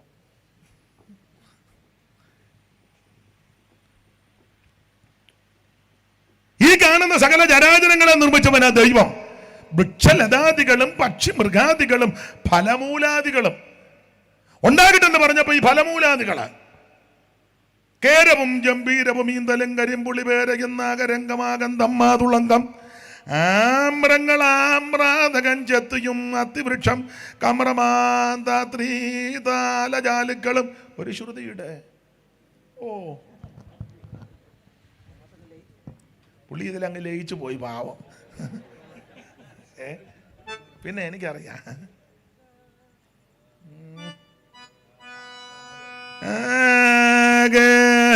ഗംഭീരവും ഈന്തലും കരിമ്പുള്ളി പേരയും നാഗരംഗം മാകന്തമ്മ തുളങ്കം. ഇച്ചിരൂടെ താത്തോ. അതാ ആകരവും ഗംഭീരവും ഈന്തലും കരിമ്പുളിപ്പേരയും നാഗരംഗം മാകന്തമ്മ തുളങ്കം. ആമ്രങ്ങൾ ആമ്രാതകം ജത്തിയും അത്തിവൃക്ഷം കമർമാം ധാത്രീ താലജാലങ്ങൾ പീലുക്കളും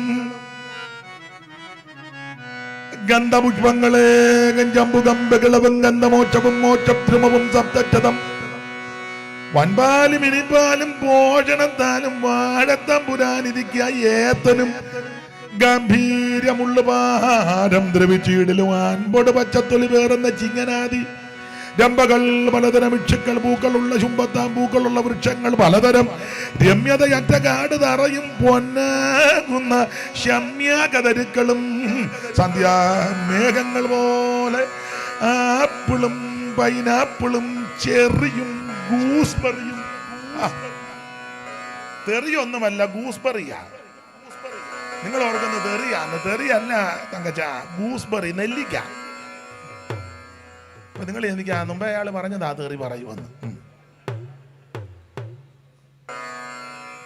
അപ്പോൾ ആപ്പിളും പൈനാപ്പിളും ചെറിയും ഗൂസ്ബെറി നെല്ലിക്ക ഈ കാണുന്ന സകലത്തെയും നിർമ്മിച്ചവനാ ദൈവം. അന്നാര് വാന്നോ നിന്റെ 2 ആപ്പിളും 1 പടല പഴവും. ആദ്യത്തെ പടല വാവല് തിന്ന്, 2ാം പടല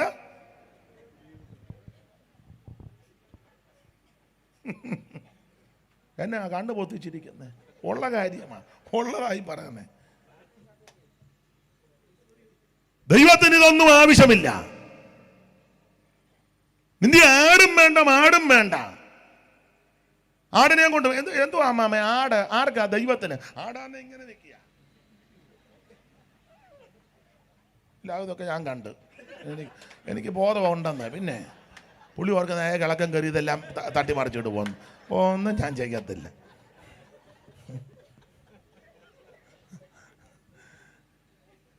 ദൈവത്തിന് ആടും വേണ്ട.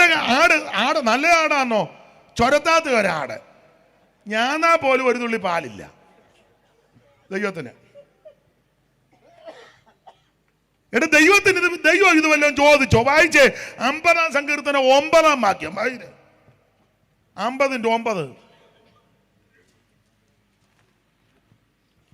നിന്റെ വീട്ടിൽ നിന്ന് കാളയെയോ, നിന്റെ വീട്ടിൽ നിന്ന് കാളയെയോ, നിന്റെ തൊഴുത്തുകളിൽ നിന്ന് കോലാട്ടുകൊറ്റന്മാരെയോ ഞാൻ എടുക്കയില്ല. എനിക്ക് എന്തിനാടാ ഉണ്ടാകട്ടെ എന്ന് പറഞ്ഞപ്പോ ആടിന്റെ അയ്യരുകളി. അന്നേരം നിന്റെ മുട്ടാട്. ഒന്നുകൂടെ വായിച്ചേ ദൈവദാസനെ. നിന്റെ വീട്ടിൽ നിന്ന് കാളയെയോ, നിന്റെ വീട്ടിൽ നിന്ന് കാളയെയോ, നിന്റെ തൊഴുത്തുകളിൽ നിന്ന് കോലാട്ടുകൊറ്റനെയോ ഞാൻ എടുക്കയില്ല. ദൈവം പറയാ എനിക്ക് വേണ്ടെന്ന്. പിന്നെ കാട്ടിലെ സകല മൃഗവും, കാട്ടിലെ സകല മൃഗങ്ങളും, പർവ്വതങ്ങളിലെ 1000 ജന്തുക്കളും 1000 ജന്തുക്കൾ എനിക്കുള്ളതാ. പിന്നെ മലകളിലെ പക്ഷികളൊക്കെയും, മലകളിലെ പക്ഷി. അന്നേരം നിന്റെ 2 പെടക്കോഴി, വസന്ത വന്ന കോഴി. കാട്ടിലെ പക്ഷികൾ, തത്തകൾ, പലതരം ഞാറകൾ, കുളക്കോഴി. ഇതിന് ശ്രുതി കിടാനാ പറഞ്ഞ. അപ്പൊ ശ്രദ്ധിച്ചേ, തത്തകൾ, പലതരം ഞാറകൾ, കുളക്കോഴി, നത്തോട്, പൊന്മാൻ, മരം കൊത്തിയും വേഴാമ്പലും ഇത്യാദി പക്ഷികളും ഇതര ജീവിവർഗവും. അപ്പൊ ഇതെല്ലാം ദൈവത്തിൻ്റെതാ. പക്ഷിവർഗമേ, സമുദ്രത്തിൽ തിമിംഗലം മുതൽ ചൂടം വരെ, ഫലമൂലാദികളിൽ ആപ്പിളും പൈനാപ്പിളും ചെറിയും ഗൂസ്ബെറിയും എല്ലാം പക്ഷിവർഗത്തിൽ. തത്തകൾ മുതൽ മുഴുവൻ പക്ഷിവർഗങ്ങളും. മൃഗമോ ആന മുതൽ അരണ വരെ, അതിലും ചെറുതും വലുതും ഉണ്ട്. ഞാൻ എൻ്റെ അറിവിനനുസരിച്ച് ഇപ്പൊ അങ്ങ് പറഞ്ഞതേ ഉള്ളൂ. പണ്ടൊരു കുമ്മിപ്പാട്ടുണ്ട്. കാട്ടാന കരടി പുല്ലി ചെന്നായി കാട്ടുപോത്ത് കരിമ്പുല്ലി കൂട്ടം.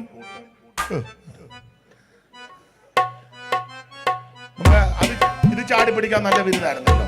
ഇവിടെ അടിക്കും. കാട്ടാന കരടി പുല്ലി ചെന്നായി കാട്ടുപോത്ത് കരിമ്പുല്ലി കൂട്ടം. കാട്ടാന കാട്ടുപള്ളി ചെന്നായി കാട്ടുപൊത്ത് കരിമ്പുല്ല് കൂട്ടാം. ബാക്കി ആത്മാവിലാകരുത്, വേറെ പാട്ടാ കേട്ടോ. തള്ള എവിടെ കിടന്ന് ഇളകരുത്. വ്യാഴ് കയറും. എല്ലാ പാട്ടിനും കയറി ഇളകരുതേ. അള്ള നോക്കിയപ്പോൾ നല്ല താള് വന്നാൽ പിന്നെ ഞാൻ കണ്ട് ഇളകി വരുന്നത്. അതാ ഞാൻ നിർത്തിയത്.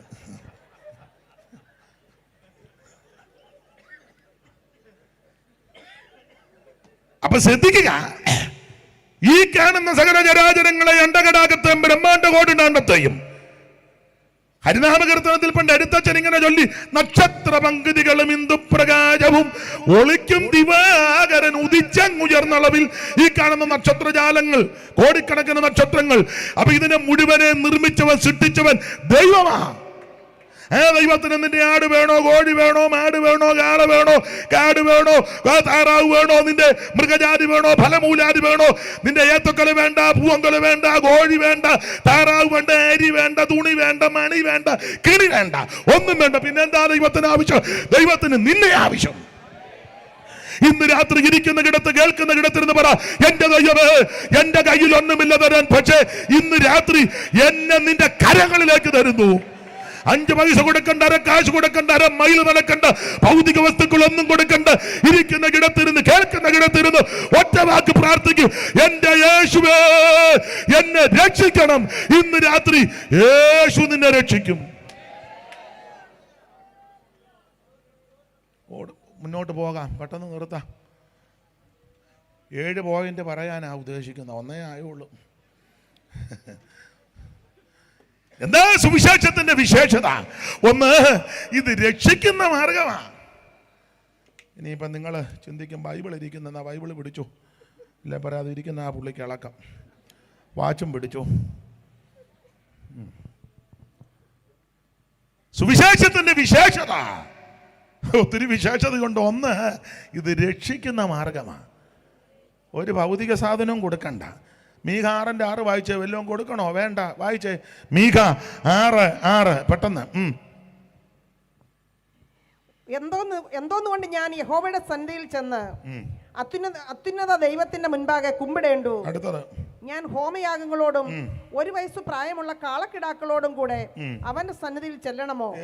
ചെന്നാൽ ഏകുകാലെന്നാ പറഞ്ഞതിന്റെ അർത്ഥം. അടുത്തത്, 1000 ആട്ടുകൊറ്റനിലും 1000 ആട്ടുകൊറ്റനിലും 10,000 തൈലനദിയിലും യഹോവ പ്രസാദിക്കുമോ? അടുത്തത്, എന്റെ അതിക്രമത്തിന് വേണ്ടി ഞാൻ എന്റെ ആദ്യജാതനെയും ഞാൻ ചെയ്ത പാപത്തിനു വേണ്ടി എന്റെ ഉദരഫലത്തെയും കൊടുക്കണമോ? നരബലിയും വേണ്ട, മൃഗബലിയും വേണ്ട. മന്ത്രവാദികൾ പറയും, കൊച്ചിനെ കുരുതി കൊടുത്താൽ മതി, നിധി കിട്ടും. എന്നാണ്ട് ഒരുത്തിക്ക് നിധി കിട്ടി കിടക്കുന്നു. ലൈല, എല്ലാം ലൈല നിധി കിട്ടിയില്ലേ? ഓ, ഒന്നും അറിഞ്ഞില്ലേ? എന്നാ തള്ളയുടെ കാര്യം പറഞ്ഞപ്പം ആണെന്ന് നിധി കിട്ടി കിടക്കുക. ലൈല ഭഗവത് സിംഗും അടുത്താണോ? ചുമ്മാതല്ല. അയ്യോ, മൃഗബലിയും നരബലിയും ദൈവം ഇഷ്ടപ്പെടുന്നില്ല. നിന്റെ കുഞ്ഞുങ്ങളെ കുരുതി കടിക്കാൻ പറയുന്നത് ദൈവികമല്ല. അല്ലെ കേറി പറയാം, ഉദരത്തിലൊരു കുഞ്ഞായാൽ അതിനെ ഭ്രൂണകത്തിക്കും തുനിയരുത്. മക്കൾ യഹോവ തരുന്ന ഈ അവകാശവും ഉദരബലം ദൈവം തരുന്ന പ്രതിഫലമാ. അഥവാ വല്ല അപാകതയോ ന്യൂനതയോ ഉണ്ടെങ്കിൽ അത് പരിഹരിക്കാൻ കഴിവുള്ളവനാ നിന്റെ ദൈവം. വിശദീകരിക്കുന്നില്ല. അതുകൊണ്ട് നരബലിയൊന്നും ദൈവം ഇഷ്ടപ്പെടുന്നില്ല, മൃഗബലി ഇഷ്ടപ്പെടുന്നില്ല. എന്തിനാ കന്നാലിയെ കണ്ടിക്കുന്നത്? അതെന്തോ ചെയ്തിട്ടാ നീ കൊന്ത്രാക്കൊള്ളി ഒപ്പിച്ച് അതിന്റെ പടലി ഇറക്കുന്നത്? നീ കൽപ്പനാലംഘനത്തിന് പോകുമ്പം പശു ഉണ്ടായിരുന്നോ കൂടെ?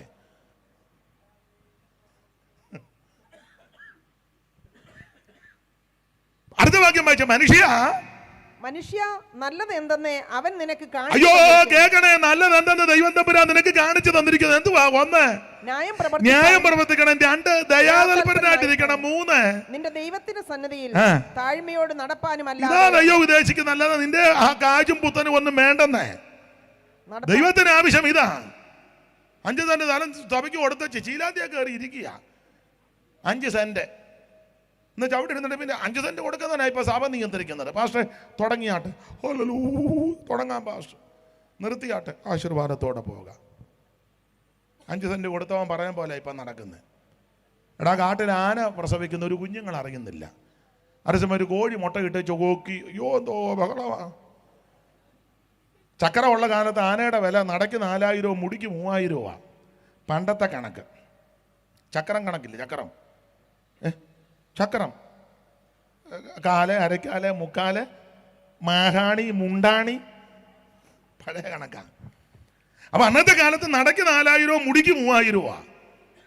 ആരും അറിയുന്നില്ല. അതേസമയം 50 പൈസയുടെ മുട്ട ഇട്ടു കോഴി കോക്കി, എൻ്റെ ദൈവമേ എന്തോ പ്രമഞ്ചോപ്പിക്കുക. ഞങ്ങളുടെ ഒരു പാപ്പനുണ്ടായിരുന്നു, പാടത്ത് പണി, ചെറിയ വീടാണ്, പാടത്ത് പണി വെച്ച് തിണ്ണെ വന്ന് കിടക്കുക, ഇച്ചിരി നേരം കിടക്കാൻ. ഒരു കോഴി മുട്ട ഇട്ടു കോക്കി നടക്കുക. പുള്ളിയൊക്കെ ഇടത്തുകയല്ല. പുള്ളി ഓടിച്ചിട്ട് കോഴിയെ പിടിച്ച് റബ്ബർ ബാൻഡ് ചുറ്റി അവിടെ വെച്ചു. നടന്ന കാര്യം, എൻ്റെ ഉപ്പാപ്പൻ ചെയ്ത കാര്യമാണ്. അയാൾ ഇച്ചിരി നേരം വന്ന് കിടക്കാൻ വന്ന് എന്ത് ചെയ്ത് പന്ന കോഴി ഒരു മുട്ട ഇട്ടേച്ച. പുള്ളി കൊന്നില്ല.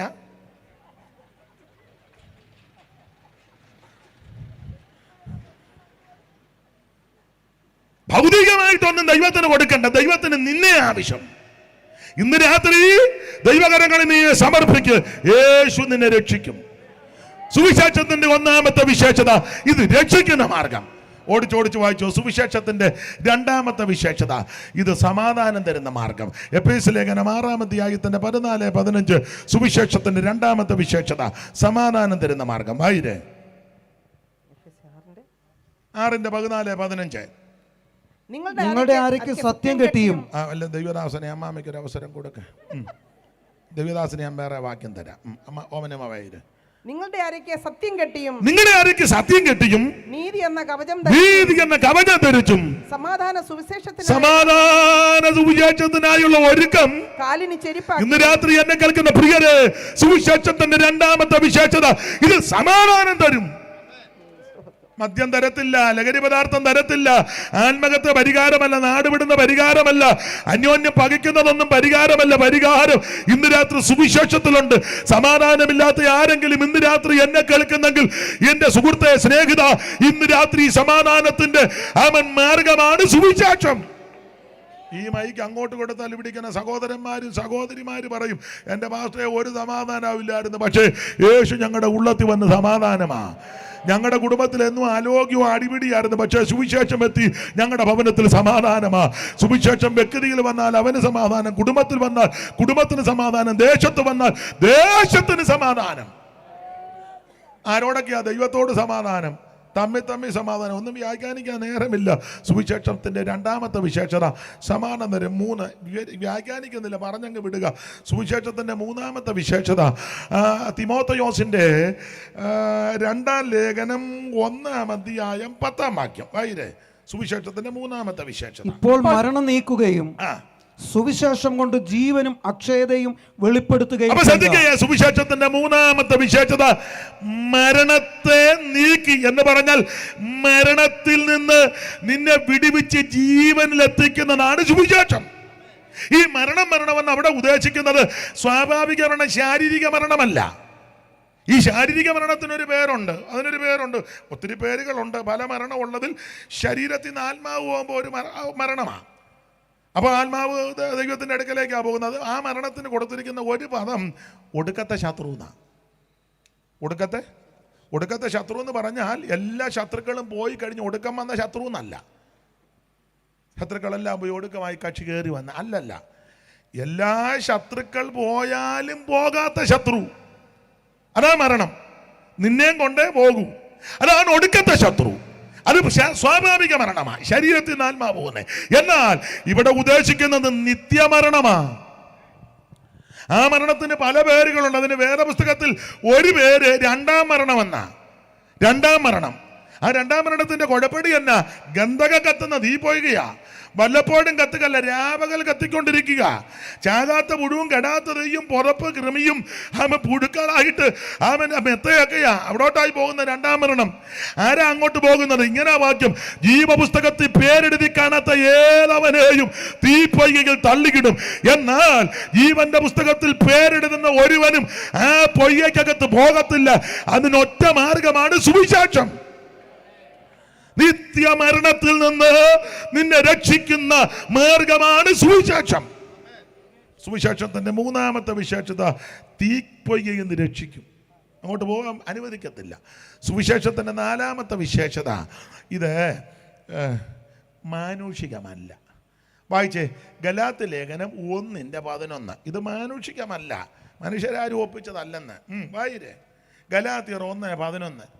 സഹോദരന്മാരെ, ഞാൻ അറിയിച്ച സുവിശേഷം മാനുഷ്യമല്ല എന്ന് നിങ്ങൾ മാനുഷികമല്ല കേട്ടോ. ചില ആൾക്കാർ ധരിച്ചിരിക്കുന്ന ബന്ധുക്കോസുകാരെല്ലാം കൂടെ ഒപ്പിച്ചോണ്ട് വന്നതേടെ പോട്ടാ, കുക്കുസാഹിബ് കൊണ്ടുവന്നതാണ്. ഇത് കൊക്കിന്റെ അല്ല, കുക്കിന്റെ അല്ല, നാഗളിന്റെ അല്ല, നോയലിന്റെ അല്ല സുവിശേഷം. സൈമൺ സാറിന്റെ അല്ല, കെ പ്രകാശ് സാറിന്റെ അല്ല, കുഞ്ഞുമ്മച്ചന്റെ അല്ല, അസംബ്ലി സുഗോഡിന്റെ കുഞ്ഞുമ്മച്ചൻ അവരുടെ ഒന്നുമല്ല, ജോർജ് ബർഗിന്റെ അല്ല, മേരി ചാമ്പാന്റെ അല്ല, കല്ലുമല കുഞ്ഞുമാനച്ചാന്റെ അല്ല സുവിശേഷം. വിയത്തമ്പിയുടെ അല്ല, പായിപ്പാട് ബേച്ചാൻ്റെ അല്ല. ഏതാ? ന്യൂ ഇന്ത്യ ചർച്ചക്കോട്, ന്യൂ ഇന്ത്യ ബൈബിൾ ചർച്ച്, അതാ 2 ഉണ്ട്. പിന്നെ അവരുടെ ഒന്നും അല്ല സുവിശേഷം. കുഞ്ഞപ്പി ഉപദേശിയുടെ അല്ല സുവിശേഷം, കൊച്ചു കുഞ്ഞപ്പിയുടെ അല്ല, വലിയ കുഞ്ഞപ്പിയുടെ അല്ല, മൂത്താമ്പക്കൽ കൊച്ചു കുഞ്ഞിന്റെ അല്ല, കോനാട്ട് മൽപ്പാന്റെ അല്ല സുവിശേഷം, ഒരു മതനേതാവിന്റെ അല്ല സുവിശേഷം. ഇത് ദൈവികമാണ്, ഇത് മാനുഷികമല്ല. അതുകൊണ്ടല്ലയോ സുവിശേഷത്തെ തകർക്കുവാൻ എത്ര എണ്ണം രംഗത്ത് വന്നു. അവര് തകർന്നതല്ലാതെ സുവിശേഷത്തിന് കോട്ടം വന്നിട്ടില്ല. കാരണം ഇത് ദൈവികമാണ്, ഇത് മനുഷ്യൻ്റെതല്ല, മനുഷ്യൻ കണ്ടുപിടിച്ച മാർഗമല്ല, മറ്റുള്ളവരെ ഇക്കിളിപ്പെടുത്താൻ ഉണ്ടാക്കിയ മാർഗമല്ലെന്ന്, ആളെ കൂട്ടാനും ആളുകൂടി ആളായം ഉണ്ടാക്കാനുള്ള മാർഗമല്ല സുവിശേഷം. ദൈവികമാണ്. ദൈവിക എന്തോ അധ്യായം മൊത്തം വായിച്ച് പഠിക്കുകയാണോ? അങ്ങനെ തന്നെ എഴുതിയേക്കുന്നത്. ദൈവത്തിന് മഹത്വം. അപ്പോൾ സുവിശേഷം മാനുഷികമല്ല, ദൈവികമാണ്. ഇപ്പൊ എത്ര പോയിന്റ് പറഞ്ഞു ഓമന മാമേ? 4 അല്ലായിരുന്നു വായിച്ചിട്ട് 6 പറഞ്ഞത്. 4 പറഞ്ഞുള്ളൂ. എനിക്ക് തോന്നി അതല്ലേ. അപ്പോൾ 1 ഇത് രക്ഷിക്കുന്ന മാർഗം, 2 സമാധാനം തരുന്നത്, 3 നിത്യതയിൽ നിന്ന് രക്ഷിക്കുന്നത്, 4 മാനുഷികമല്ല. 5 സുവിശേഷത്തിന്റെ വിശേഷത. 5 ഇത് നിന്നെ ഉയർത്തുന്ന മാർഗമാണ്. കൊരിന്ത്യർക്ക് എഴുതിയ 2 ലേഖനം 11:7. കൊരിന്ത്യർക്ക് എഴുതിയ 2 ലേഖനം 11:7. അല്ലെങ്കിൽ ഞാൻ ദൈവത്തിന്റെ സുവിശേഷം നിങ്ങൾക്ക് സൗജന്യമായി പ്രസംഗിച്ചുകൊണ്ട് നിങ്ങൾ ഉയരേണ്ടതിന് എന്നെ തന്നെ താഴ്ത്തുകയും. അപ്പോൾ സുവിശേഷം നിന്നെ ഉയർത്തും.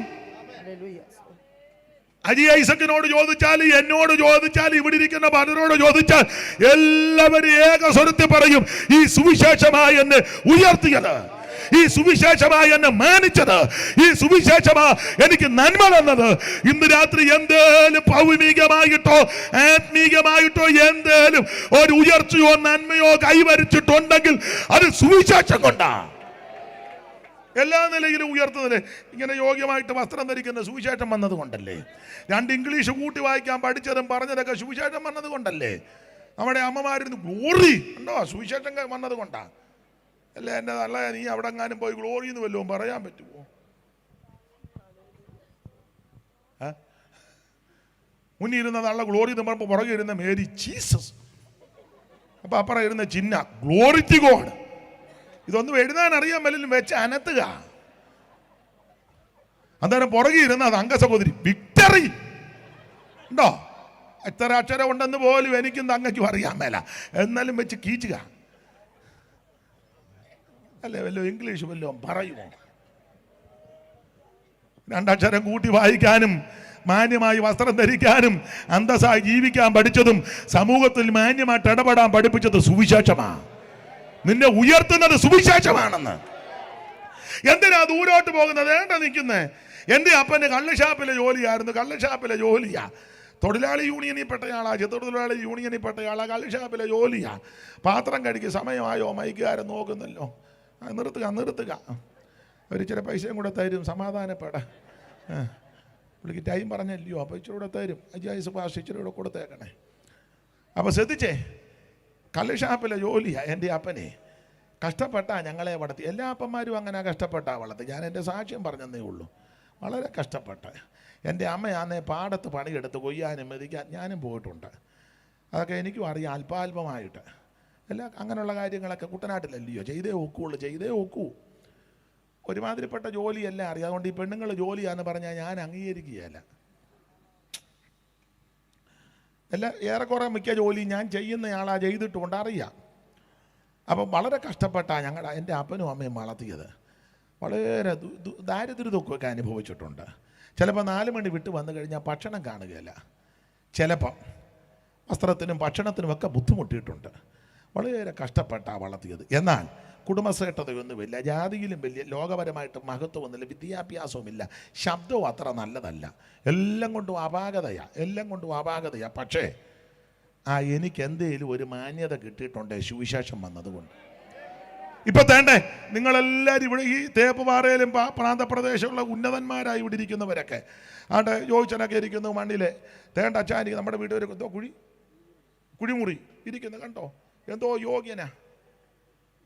ഇവരെല്ലാം തേണ്ട പാസ്റ്റർ എന്നെ വല്ല കുറവുണ്ടോ കണ്ടോ ഇരിക്കുന്ന കണ്ടോ. അപ്പം ഇവരുടെ കൂടെ ഇരിക്കാനിടയാക്കിയത് ഈ സുവിശേഷം വന്നതുകൊണ്ടാണ്. എന്നേക്കാൾ വിദ്യാഭ്യാസവും സ്വത്തും കുടുംബശ്രേഷ്ഠതയൊക്കെ കുറ്റം പറയല്ല, അതൊക്കെ ഉള്ള കാര്യമാണ്. ഉള്ളതുപോലെ പറയണ്ടായോ? അതെല്ലാം ഉള്ളവരായി പ്രിയപ്പെട്ടവരും കേട്ടിരിക്കുന്നവരും. പക്ഷേ പുസ്തകത്തിലെ വാക്യം ഇങ്ങനെ, അവൻ ദരിദ്രനെ കുപ്പയിൽ നിന്ന് ഉയർത്തി തൻ്റെ ജനത്തിൻ്റെ പ്രഭുക്കന്മാരോടുകൂടെ ഇരുത്തും. ഇന്ന് രാത്രി ഇപ്പോഴും ഇരുന്ന് കേൾക്കുകയല്ലേ? ആരേലും പോകുന്നുണ്ടോ? അത്യാവശ്യക്കാരൊന്ന് 2 പോയെന്നല്ലേ ഉള്ളൂ, പോകുന്നില്ല. പിന്നെ ചിലർ പോകാത്തത് എന്നാ വെച്ചാൽ പോണമെന്നുണ്ട്. പക്ഷേ ഇരിക്കുന്ന തന്നെ അയാൾക്ക് ബോധവും വെളിവും ഉള്ളവനല്ലേ. എഴുന്നേറ്റ് അയാൾ വായി വരുന്നവല്ലോ വിളിച്ച് പറയും, പേടിച്ചിരിക്കുക. അത് ഇരിപ്പ് കാണുമ്പോൾ എനിക്കറിയാം.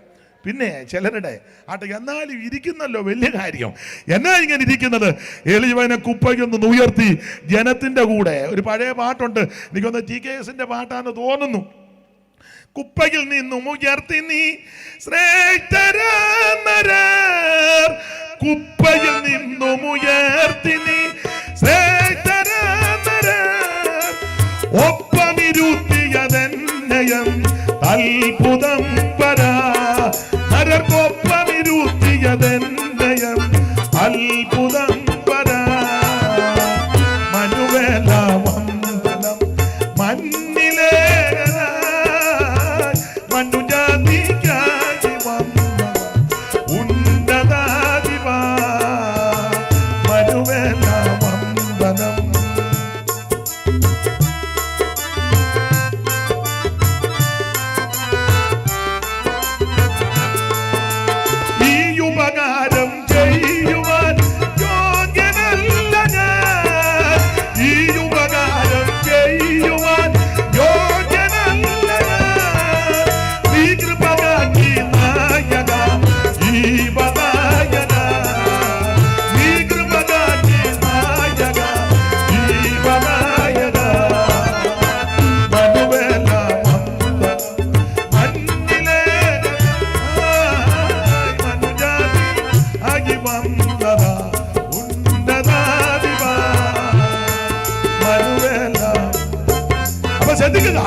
സുവിശേഷം നിന്നെ ഉയർത്തും. 2 കാര്യോടെ പറഞ്ഞു നിർത്തുക, വിശദീകരിക്കുന്നില്ല, നിർത്തുക. എന്തുവാ സമയമായില്ലയോ? നിർത്തുക. പുള്ളി ഇങ്ങനെ കസേരയുടെ അറ്റത്ത് വന്നുകൊണ്ടിരിക്കുക. ഇപ്പം നിർത്താം. ദൈവത്തിന് മഹത്വം. സുവിശേഷത്തിന്റെ 6ാമത്തെ വിശേഷത, സുവിശേഷം നിന്നെ യോഗ്യമായിട്ട് നടക്കാൻ പഠിപ്പിക്കും. വായിച്ചേ ഫിലിപ്പിയ ലേഖനം 1:27. വായിച്ചോ, ഫിലിപ്പിയർ 1:27. സുവിശേഷം നിന്നെ യോഗ്യമായിട്ട് നടക്കാൻ പഠിപ്പിക്കും. പെട്ടെന്ന് വായിര്. ഞാൻ നിങ്ങളെ വന്ന് കണ്ടിട്ടോ, ദൂരത്തിരുന്ന് നിങ്ങളുടെ അവസ്ഥ കേട്ടിട്ടോ, നിങ്ങൾ ഏകാത്മാവിൽ നിലനിന്ന് എതിരാളികളാൽ ഒന്നിലും കുലുങ്ങിപ്പോകാതെ ഏക മനസ്സോടെ സുവിശേഷത്തിന്റെ വിശ്വാസത്തിനായി പോരാട്ടം കഴിക്കുന്നു എന്ന് ഗ്രഹിക്കേണ്ടതിന് ക്രിസ്തുവിന്റെ സുവിശേഷത്തിന് യോഗ്യമാവണ്ണം മാത്രം നടപ്പീൻ. സുവിശേഷം നമ്മളെ യോഗ്യമായിട്ട് നടത്തും അല്ലേ? മാന്യമായിട്ട് ഇടപെടാൻ പഠിച്ചത് സുവിശേഷം വന്നതുകൊണ്ടാണ്. മറ്റുള്ളവരുമായി നന്നായിട്ട് യോജിച്ച് ഇടപെട്ടത് സുവിശേഷം വന്നപ്പോൾ. ഇത് യോഗ്യമായിട്ട് നിന്നെ നടത്തും. അതാ സുവിശേഷം. വ്യാഖ്യാനിക്കുന്നില്ല. 7 കാര്യം പറയാനാ പറഞ്ഞേ. 7 സുവിശേഷത്തിൻ്റെ വിശേഷത. അത് ഓമനമാമ വായിരെ, പുള്ളിക്കാരി മുമ്പേ വായിക്കാൻ ഒരുങ്ങിയതല്ലേ, കൊടുത്തോട്ടെ. ആട്ടെ. അപ്പോൾ അത് വായിക്കണം. കൊലോസി ലേഖനം 1:3 സുവിശേഷത്തിൻ്റെ വിശേഷത 7 പ്രത്യാശ തരുന്നതാ. വായിച്ചേ 1:7 1:3.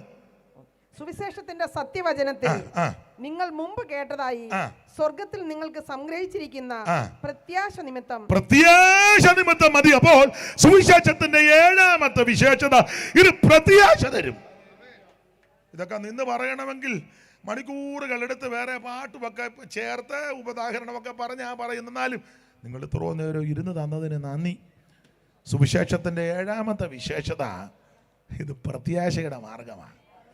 എന്തുവാ പ്രത്യാശ? അതൊത്തിരി പറയാനുണ്ട്. 2 കാര്യം പറയാം. ഒന്ന്, നേതാവ് തിരിച്ചു വരും.